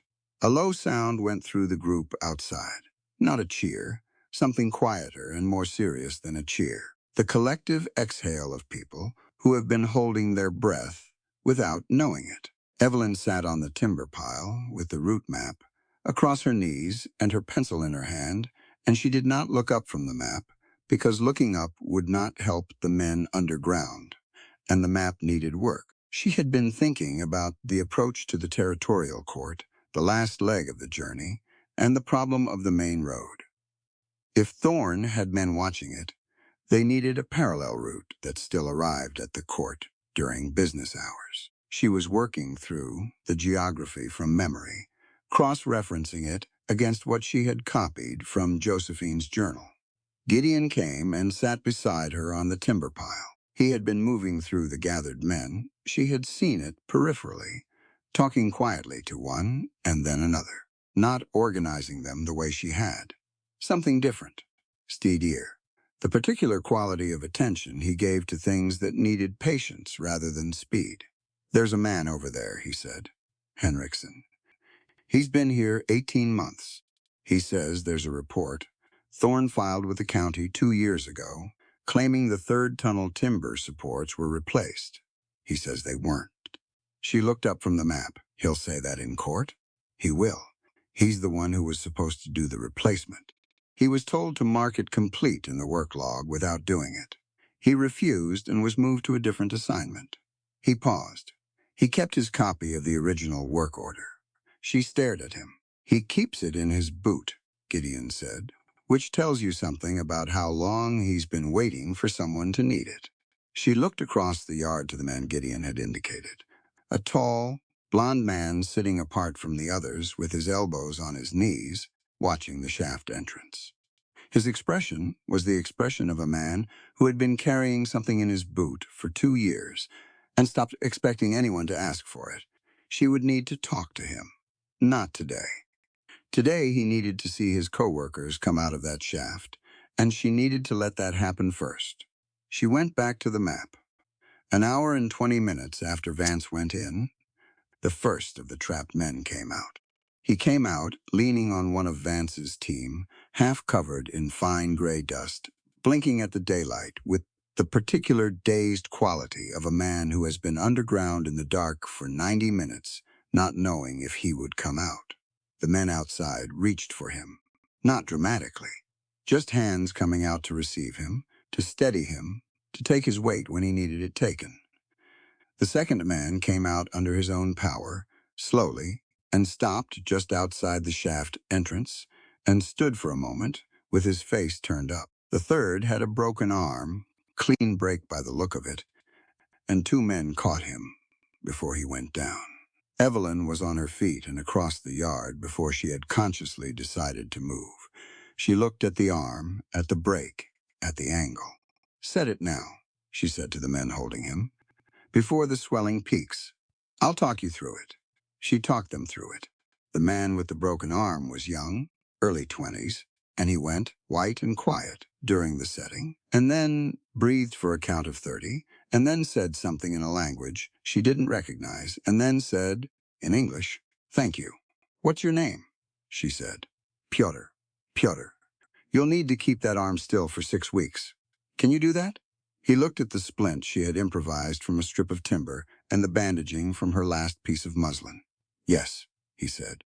He looked at her, directly, with a clear, stripped-down gratitude of a person who has been helped at the exact right moment by the exact right thing. "Yes, I can." The fourth man came out last, supported between Vance and the man at the rear of the team, and this one was the most serious. A blow to the head from falling debris, conscious but confused, his responses slow, and his eyes not quite tracking. Evelyn moved to him and ran the same assessment she had run on Gideon 2 nights before at the cut bank. Eyes, grip, name. He knew his name. He could follow a finger, but slowly. His grip was weak on the right side. He needs to stay still and stay awake. "For the next 4 hours," she said to the men around him. "Rotate 2 people to sit with him. If he loses consciousness or stops responding, that changes things." She looked at the 2 men she was pointing to. "You understand?" They understood. Vance came and stood beside her and looked at the 4 men. His face was completely composed. Dust in his hair, his hands, a long scrape across one forearm from the debris he had been moving. He looked at them the same way she had seen him look at the camp from the supply entrance, with the eyes of a man accounting for what he was responsible for. "The timbers," Evelyn said quietly. "The ones Henriksen was told to falsify." Vance turned to look at her. "The foreman told you to assess before committing resources," she said. "That's the foreman covering Thorn. Because if those 4 men die in that shaft, there's a report in the county records that says the supports were replaced. Which means it should have held." She kept her voice even. "And if it should have held, and it didn't, someone has a question to answer about where the material went." Vance was quiet for a moment. "The material went into Thorne's secondary project, the expansion on the north face. I've seen the lumber. Same grade, same cut. I need that in writing," she said, "from anyone who saw it." "I can give you 6 names," he said without hesitation. She held his gaze. "You've been building this case yourself." "I've been surviving," he corrected. "The case is a side effect." It was an important distinction, and she respected him for making it. Gideon had walked over to Henriksen while she was talking to Vance. She could see them from where she stood, the 2 men together near the corral fence, Gideon listening, and Henriksen talking with his hands. At one point, Henriksen reached down and pulled something from his boot and handed it to Gideon, a folded paper, worn at the creases from 2 years of being folded and unfolded and refolded. Gideon looked at it. Then he walked back to Evelyn with it in his hand. He held it out to her. She took it and opened it. The original work order for the 3rd tunnel timber replacement, dated, signed by the foreman, with a note at the bottom in different handwriting, Henriksen's presumably, documenting that he had refused to mark the job complete and been reassigned. She looked up. Gideon looked at her. "He said he wasn't sure it mattered," he said. "I told him it mattered considerably." She folded the paper carefully and put it in the satchel with the ledger and Josephine's copied entries, and the route map and the name Pyotr, newly added to her notes, because Pyotr had a broken arm from a timber failure that a county record claimed couldn't have happened. She looked at the group of men still in the yard. Vance's 8, Henriksen. Pyotr with his splinted arm, the man with the head injury, and his 2 assigned watchers. Thomas's brother had sent back a confirmation that meant Vance had already been managing more than one channel of communication. The network was not something she had built. It had been building itself in boots and cloth-covered journals and quietly kept work orders, waiting for someone to arrive who knew what to do with it. The afternoon was going. The dust at the shaft head had fully settled. From the north building, nothing. No foreman, no response. Thorne's operation had received word of 4 men trapped underground and had sent no one to the shaft head in the hour and a half it had taken to get them out. She stood in the middle of the yard and let that fact settle into its proper place in the argument she was building. Vance came up beside her. "He'll know we were here," he said. "Not worried, just noting it. He probably already knows," she said. "It changes what he'll do next, not what we do." She looked at the shaft head. "What he just did, or failed to do, is witnessed by every man in this yard. That's not a document.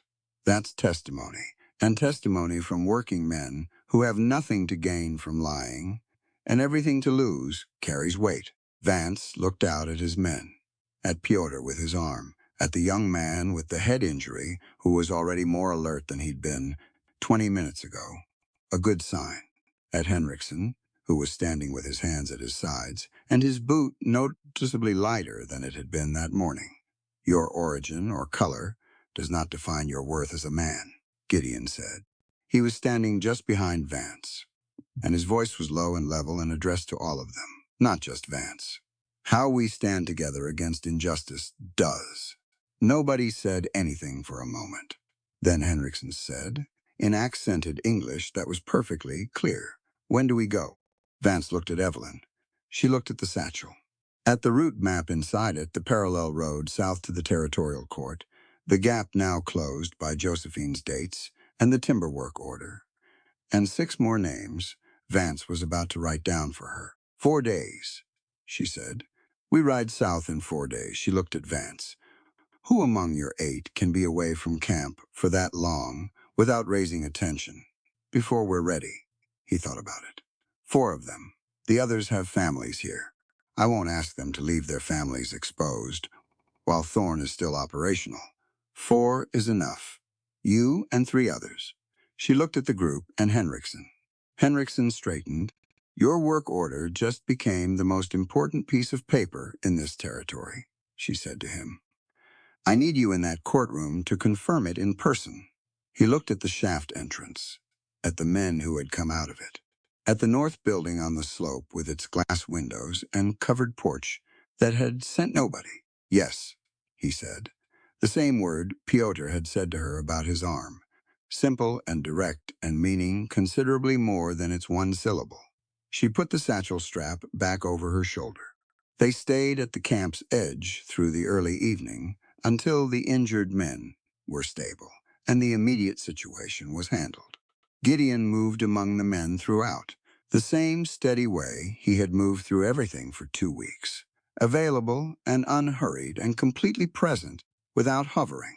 She watched him at one point crouching beside the young man with the head injury, saying something quiet, and she watched the young man's face change as Gideon talked, not from distress to joy, from distress to something more manageable.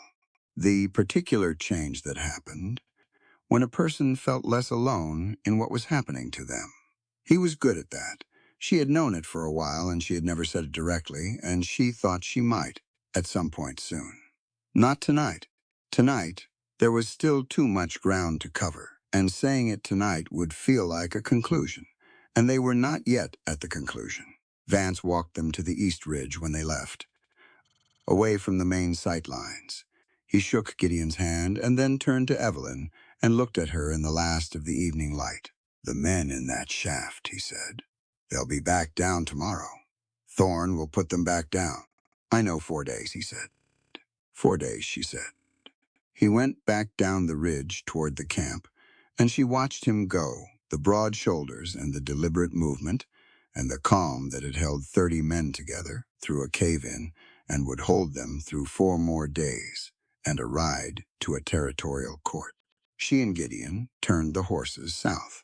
The valley below them was going to shadow, and the north building on the slope was lit from within. Warm light in its glass windows. Thorne, presumably, at his desk, doing whatever men like Thorne did at the end of a day, when 4 of their workers had been trapped underground, and they had sent nobody to the shaft.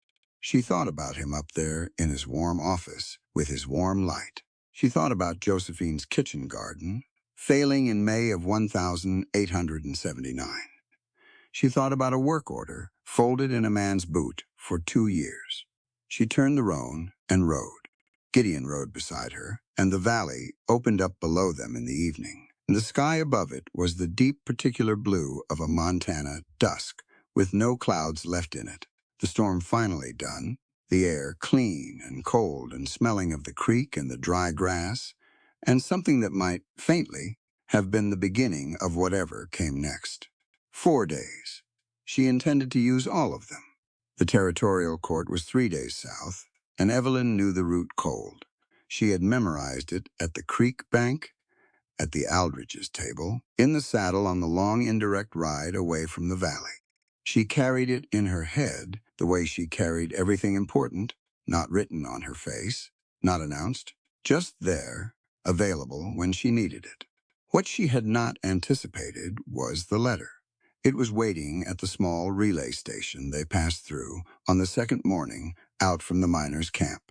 A one-room operation run by an elderly man named Cotter, who kept a postal box as a secondary business and had the faded, careful manner of someone who had been keeping other people's secrets for a very long time. Vance had used him before.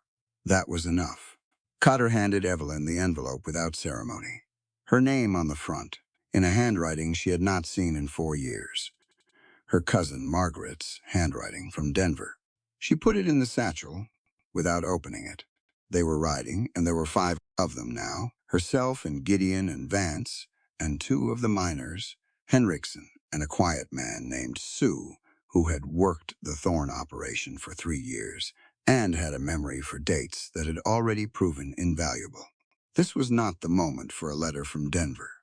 She opened it that evening at the camp they made in a shallow draw 8 miles from town. She read it once.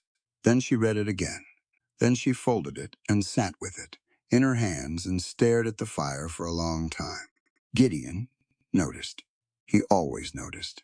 He waited until the others had gone to their blankets, and then he came and sat beside her without being asked, close enough that the firelight caught both their faces. Bad news, he said. Information, she said. Whether it's bad depends on what I do with it. She handed him the letter. He read it slowly. Margaret had been thorough. The kind of thorough that came from a woman who had spent 4 years looking through old engineering records on her cousin's behalf because Evelyn had asked her to, years ago, before the ledger was even a ledger, before the case had a shape.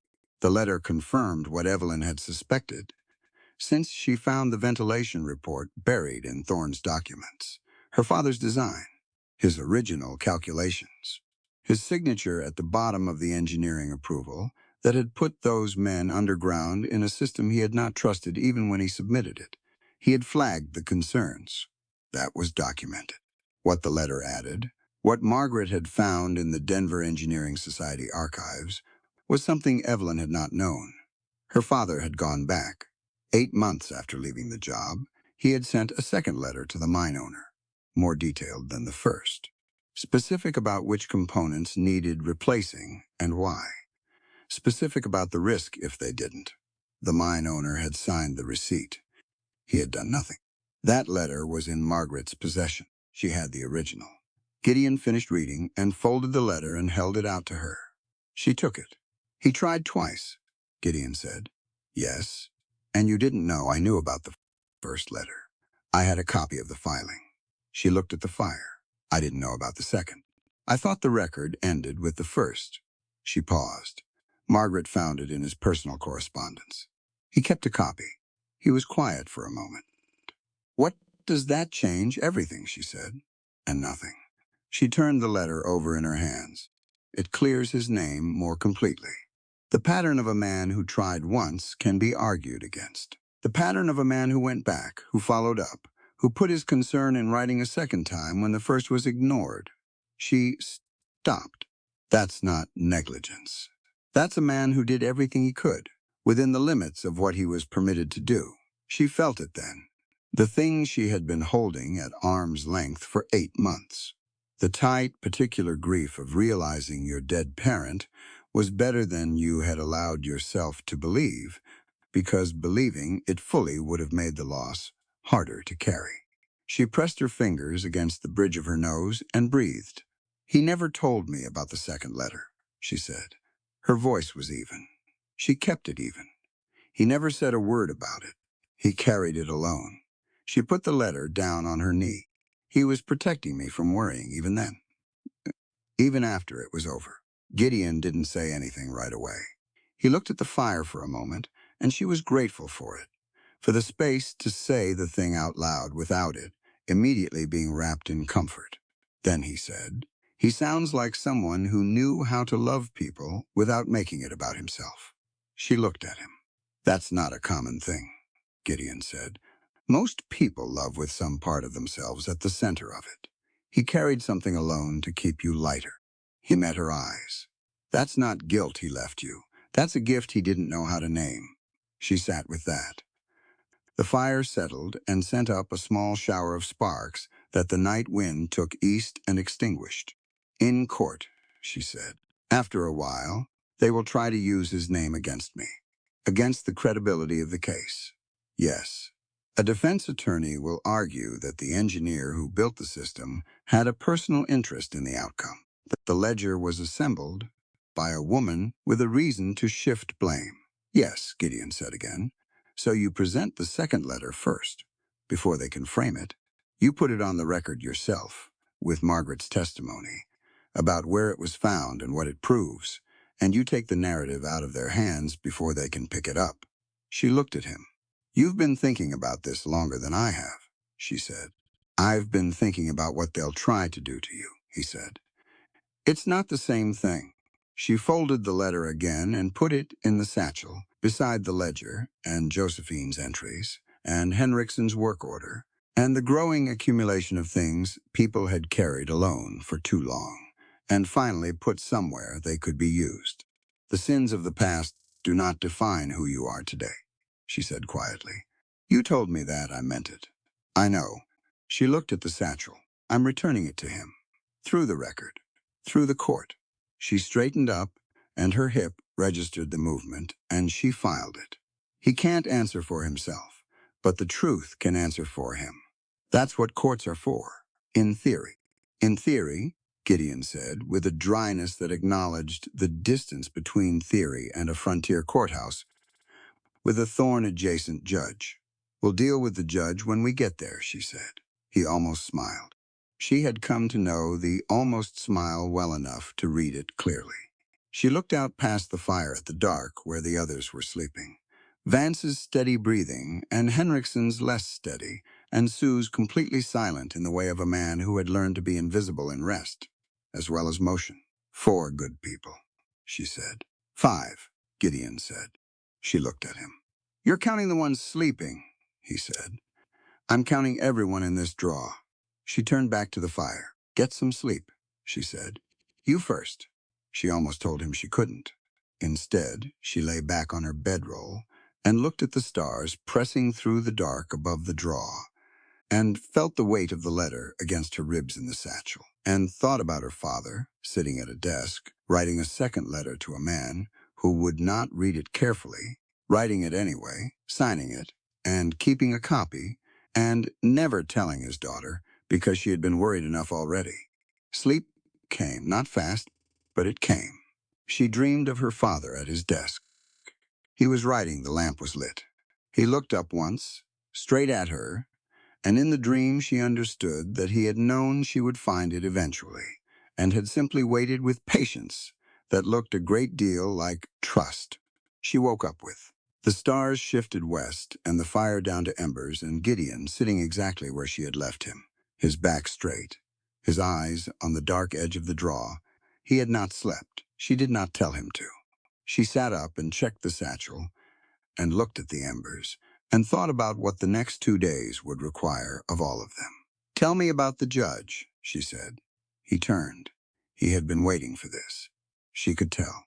He started talking, low and specific, and she listened with everything she had. By the time the sky went gray in the east, she knew exactly what she was walking into.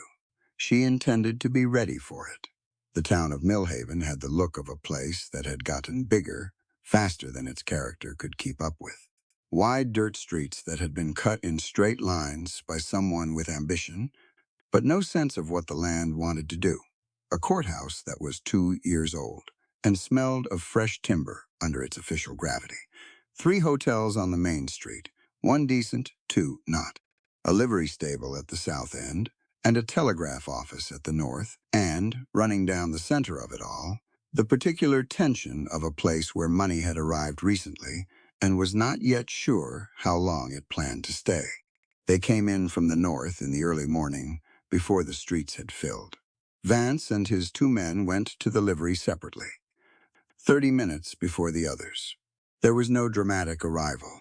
That was the point. Evelyn had spent the last 2 hours of the ride going through the argument in her head, the sequence of it. Which piece came first? Which built on where the defense would try to interrupt, and how she would respond without losing the thread. She had done this before in smaller contexts, before county boards and town councils, and one very unpleasant meeting with a land speculator who had tried to buy the schoolhouse out from under its students. She knew how to hold a room with something other than volume. She also knew this was different. Gideon rode beside her and did not say much. He had said most of what needed saying over the past 3 days.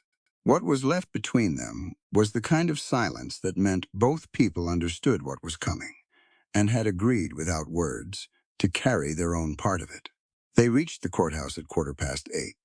The judge's name was Harlan Birch, 60 years old, appointed by the territorial governor 7 years prior, with a reputation that landed on the correct side of incorruptible by a margin that was not entirely comfortable, but was, by every account, Gideon had found real.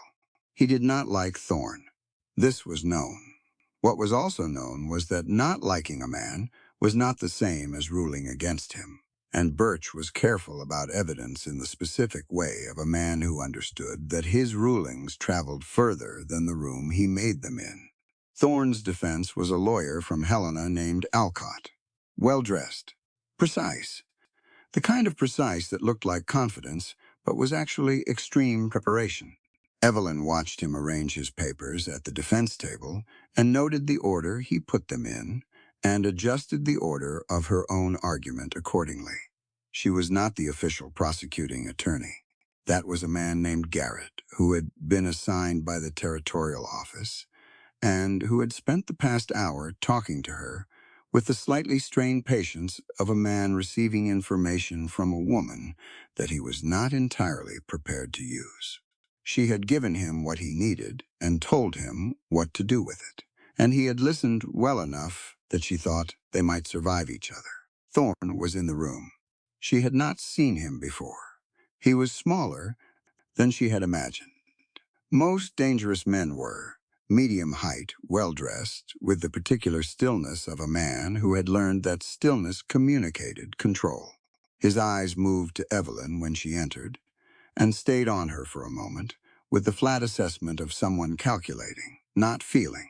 She looked back at him, and then looked at the judge, and did not look at Thorne again. The proceedings opened.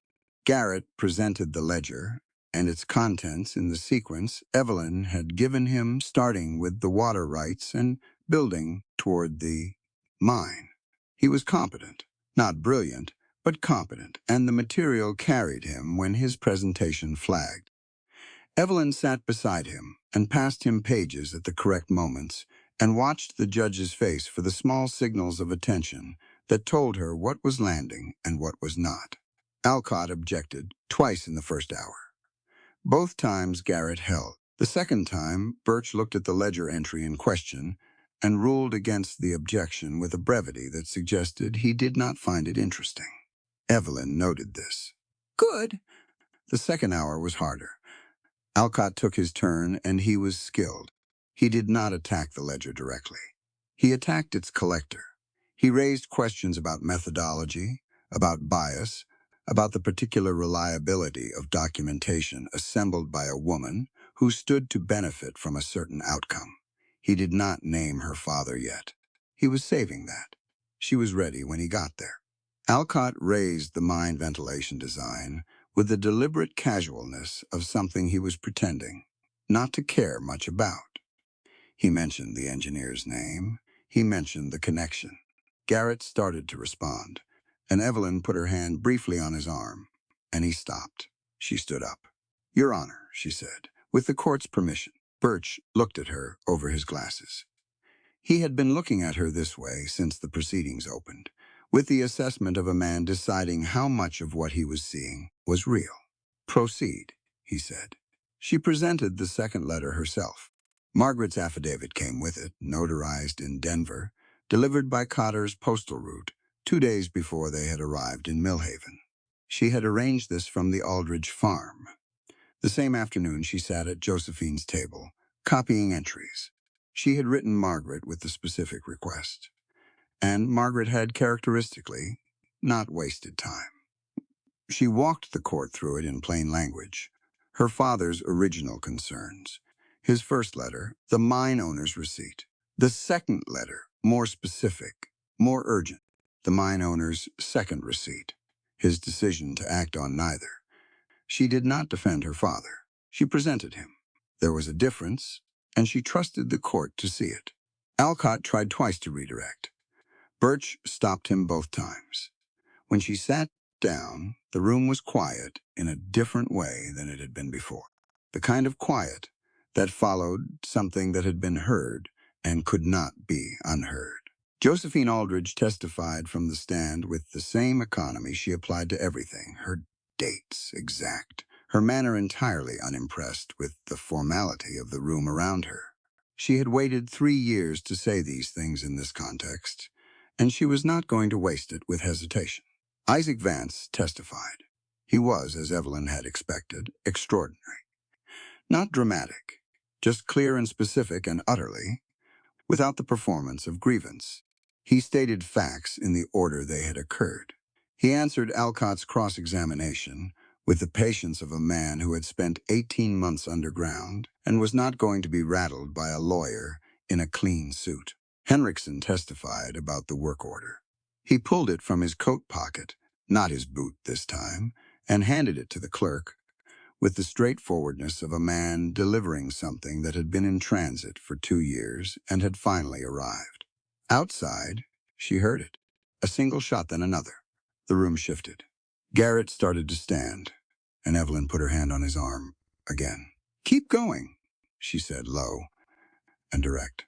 "Whatever happens outside, we keep going." He looked at her. "Gideon is out there," she said. "It's handled. Keep going." She knew this because they had planned it. The night before, in the dark of the hotel room, Gideon had laid out the rooftop angles and the street geometry and the positions that would cover the courthouse exits. And she had listened and asked the right questions, and they had worked through it together until the plan was complete. Then he had gone to find Vance's 2 men, and the 3 of them had handled the rest without her needing to be part of it. Trust was not the same as not caring. She cared considerably. She stayed in her seat and kept her eyes on the judge and let Gideon do what Gideon was good at. 3 more shots, spread out over the next 40 minutes. The proceedings did not stop.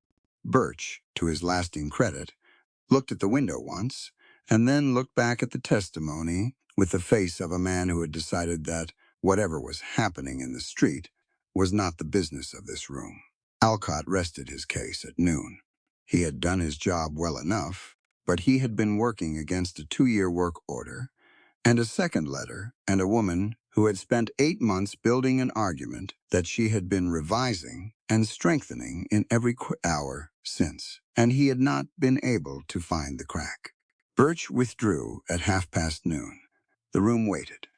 Evelyn sat at the table with her hands flat on the wood and her back straight and her eyes forward. She did not look at Thorne. She did not look at the door where she could hear, very faintly, the sounds of Millhaven's streets sorting themselves out. Garrett sat beside her and said nothing, which was the correct thing to do. Birch returned in 40 minutes. The gavel came down. The ruling was total, not tentative, not partial. Thorne's land acquisitions invalidated. His mining operation placed under territorial receivership, pending a full audit. His water rights scheme referred to the federal circuit on additional charges. Every count in the ledger substantiated. The documentary record entered into permanent territorial court filing. The room reacted, not all in the same direction, but the weight of it moved one way. Thorne sat in his chair and did not react at all. That was the most frightening thing about him, she thought. Not that he would rage. He simply recalculated. But the calculation was happening from inside a different world than the one he had occupied this morning, and he would spend a long time finding his footing in it. She walked out of the courthouse into the afternoon light. Gideon was standing at the bottom of the steps. He had ash on his coat and a fresh scrape on his left hand, and his hat was pushed back slightly further than he usually wore it. He looked at her face when she came through the door, and whatever he saw there made him exhale once, slow and complete. She came down the steps. "How many?" she said. "4 positions. 3 on rooftops, 1 on the livery balcony." He paused. "Nobody killed. 2 won't be shooting anything for a while." "Vance's men?" "Fine. Both of them." He looked at the courthouse door behind her. "Birch?" "Total," she said. He stood there for a moment, with the afternoon light on his face and the ash on his coat, and the slight roughness of a man who had been managing a different kind of crisis on the other side of the same door. Then he said, "Your father. The court has the second letter on record." She held his gaze, permanently. He nodded once, not at her, at the fact of it, at the thing that had been true all along, and was now at last, somewhere it could not be buried. She looked at the street. Isaac Vance was coming around the corner from the livery with his quiet, deliberate walk, and behind him Henriksen and Sue, and behind them Josephine Aldridge, who had ridden 3 hours this morning and showed no sign of considering it remarkable. They gathered on the steps without ceremony.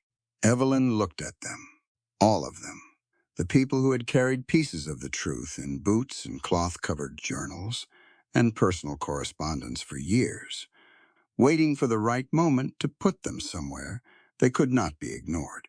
"Thank you," she said, not elaborately. "Just that," Josephine said. "What happens to the water rights?" "Return to the county in 60 days, Evelyn said. "The diversion order is reversed." Josephine nodded, satisfied, and looked out at the street with the expression of a woman calculating what she could plant in the spring. The schoolhouse went up in 14 days, not because 14 days was a reasonable amount of time to build a schoolhouse, but because 23 men showed up the first morning with lumber and tools and no particular interest in discussing the impracticality of the timeline. Isaac Vance had said the word around the camp, and Thomas Aldridge had said it in town, and Gideon had said nothing at all, but had been the first one there with an axe. Evelyn was not supposed to be carrying lumber. She carried it anyway, the lighter pieces, the lengths she could manage with her left hip, still making its opinions known in cold mornings. Nobody told her to stop. Josephine Aldridge told her to switch her grip, which she did, and that was the extent of the discussion. The site was the reclaimed land. The parcel that had been Thorne's first acquisition, bought through forged signatures and a county surveyor on his payroll, now returned to the Commons by order of the territorial court. It sat on a rise of ground above the creek, with good drainage and morning light on 3 sides, and a view to the south that went on past, the point where seeing made any practical sense and became something else entirely. Gideon had picked the site.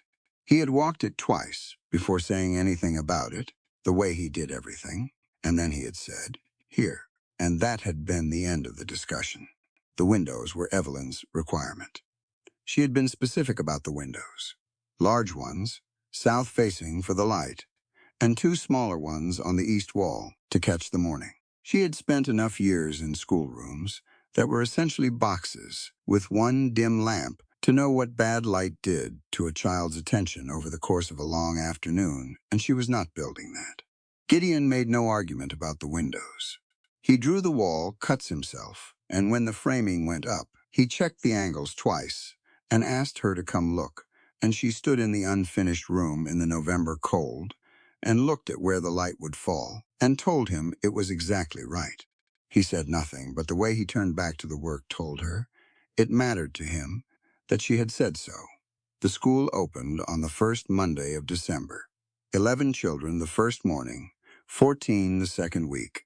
By January, there were 19, ranging from 6 to 14, from 4 different families of origin and 2 different countries of birth, speaking between them English and Norwegian and Mandarin, and one girl named Anna who spoke Spanish and English interchangeably and was already the best reader in the room at age 9.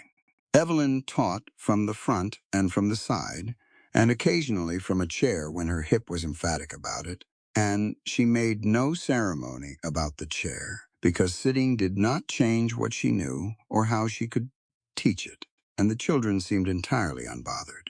Gideon came every morning to open the building, start the fire, and check the roof for damage from the overnight weather. He stayed through the first lesson most days, sitting at the back with his long legs arranged under a desk, 2 sizes too small for him, and the children had stopped noticing him after the first week, the way children stopped noticing furniture that was reliably present. One afternoon, Evelyn caught him reading over Anna's shoulder while Anna worked through a geography problem, his big hands folded on the desk and his expression entirely absorbed. When Anna looked up and asked him what the capital of Norway was, he answered without hesitation, and Anna wrote it down and moved on. And Gideon looked up and found Evelyn watching him from across the room, and the almost smile arrived and completed itself fully, without the qualification it had carried for 4 months. She turned back to her own work and did not make an event of it, but she kept it. Henriksen brought his daughter to school the 3rd week. Her name was Britta, she was 8, and she had arrived in Montana 6 months prior, not speaking English, and had spent most of those months in the camp with no one to teach her. She sat down in the 2nd row with the intense, watchful attention of a child who understood that what was available in this room was not reliably available everywhere, and was going to make use of every minute of it. By February, she was helping Anna with mathematics. Sue's younger brother came in January. He was 17 and initially sat in the back with the particular dignity of an older student who is aware of the adjustment this requires and is making it anyway. Evelyn gave him the surveying manual on the 3rd day, Gideon's copy, the one from the shelf that used to be at Rock Creek, and told him to work through it at his own pace and come to her with questions. He came to her with questions every day. For a month, they were excellent questions. Isaac Vance came to the school on a Tuesday afternoon in late January.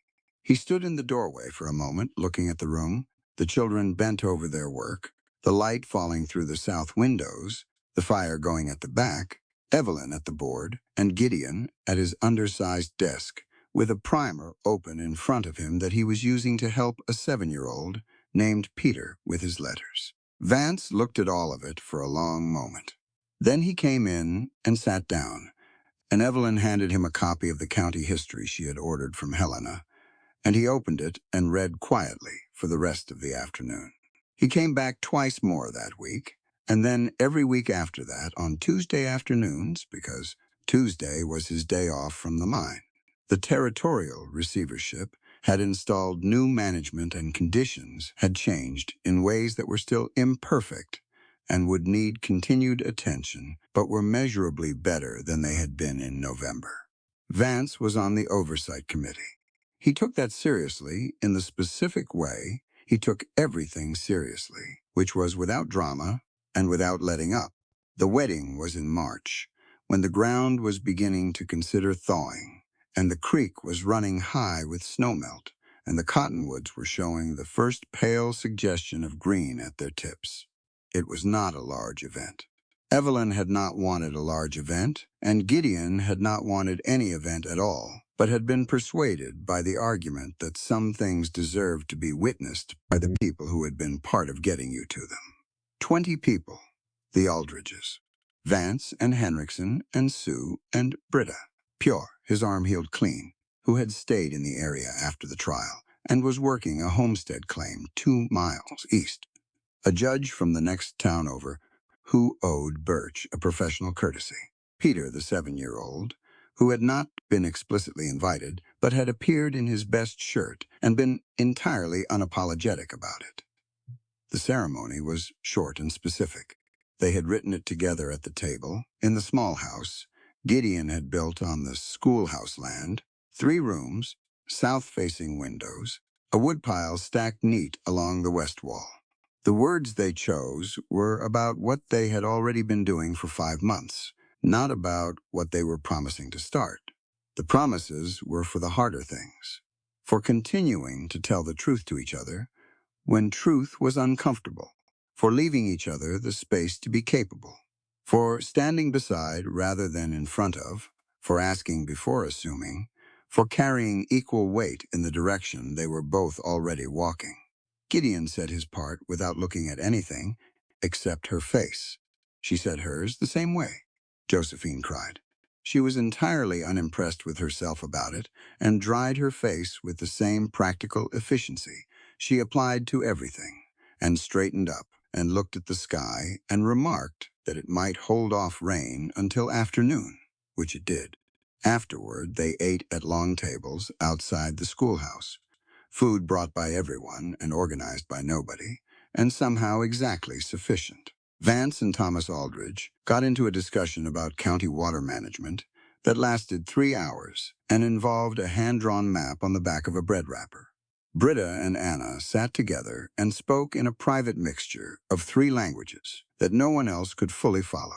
Peter fell asleep under the table at some point in the early evening, and nobody had the heart to disturb him. Gideon found Evelyn at the edge of the yard, standing where the land dropped away toward the creek below.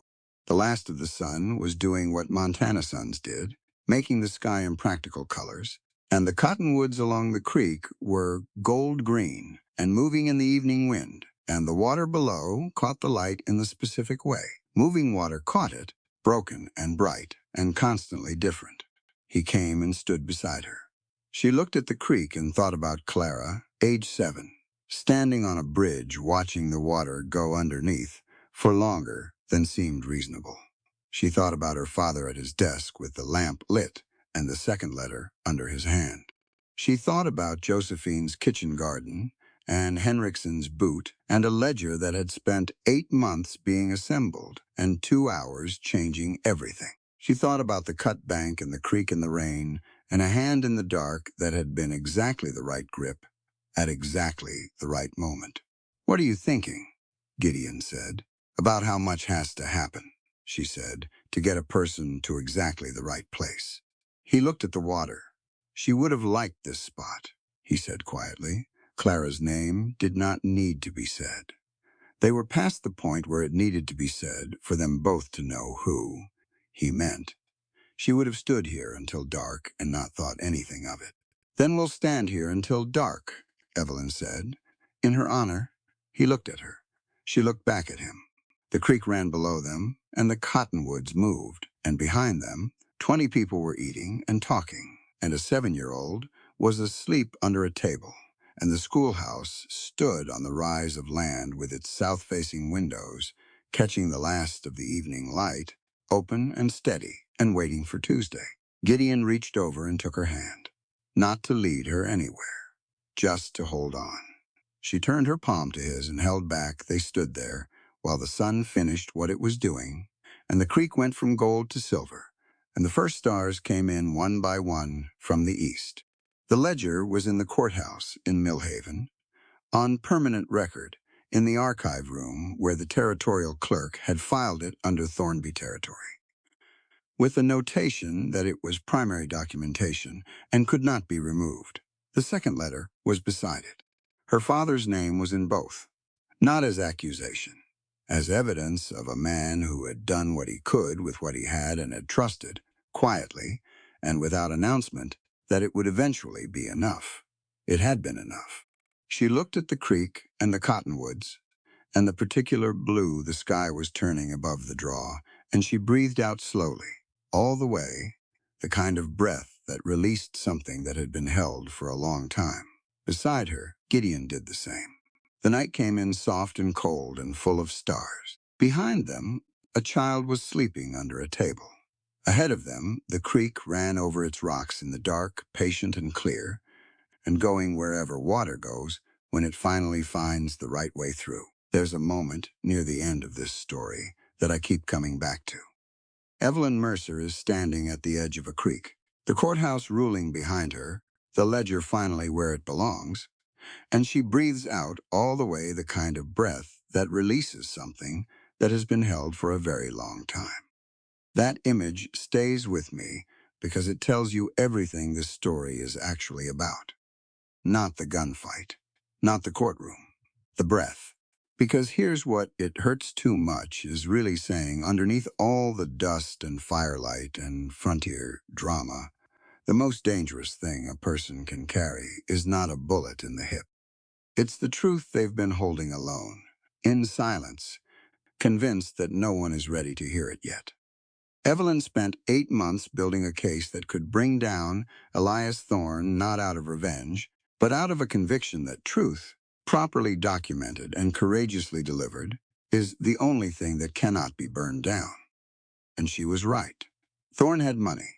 He had hired guns. He had men on ridges and judges in his pocket, and a whole system built to make people like Josephine Aldridge file complaints that went nowhere. But he didn't have patience.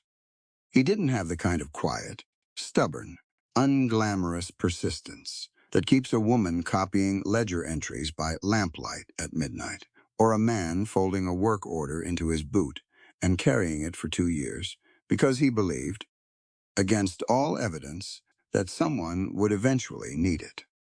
That's the first thing this story gives you, a portrait of what real courage looks like.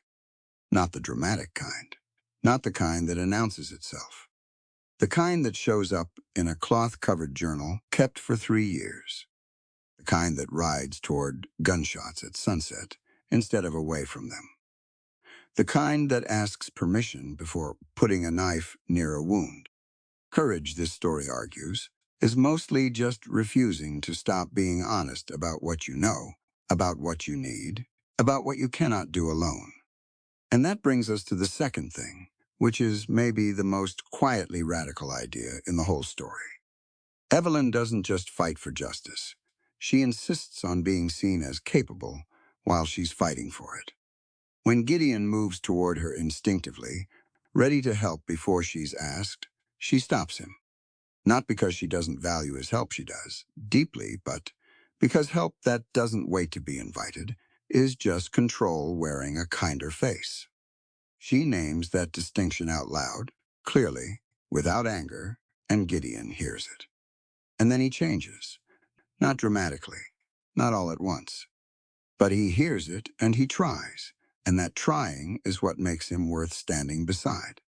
That dynamic, two people learning to carry equal weight without either of them disappearing, is harder to write than any gunfight, and the author earns every page of it.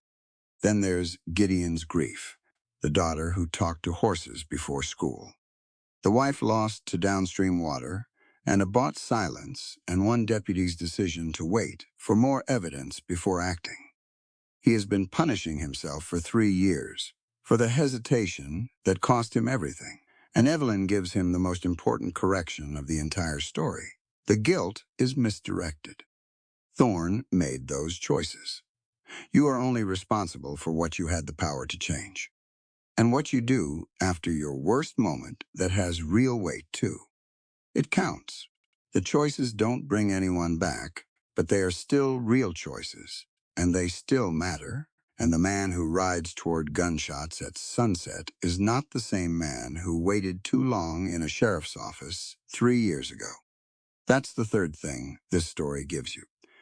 The idea that who you are right now is being written by what you choose right now, not by the mistakes that came before, not by the worst thing that happened to you or the worst thing you failed to prevent. The present moment is always rewriting the record, if you let it. So whatever you're carrying, whatever truth you've been documenting in silence, whatever you've been folding up and keeping in your boot because you weren't sure anyone was coming to ask for it, this story is an argument that someone is coming. That patience is not the same as surrender. That showing up and telling the truth plainly and without decoration, even when it costs you something, is the only force that genuinely cannot be bought off or burned down. This outro is based entirely on the fictional novel It Hurts Too Much and is intended for entertainment and storytelling purposes only. All characters, events, and situations depicted are works of fiction and do not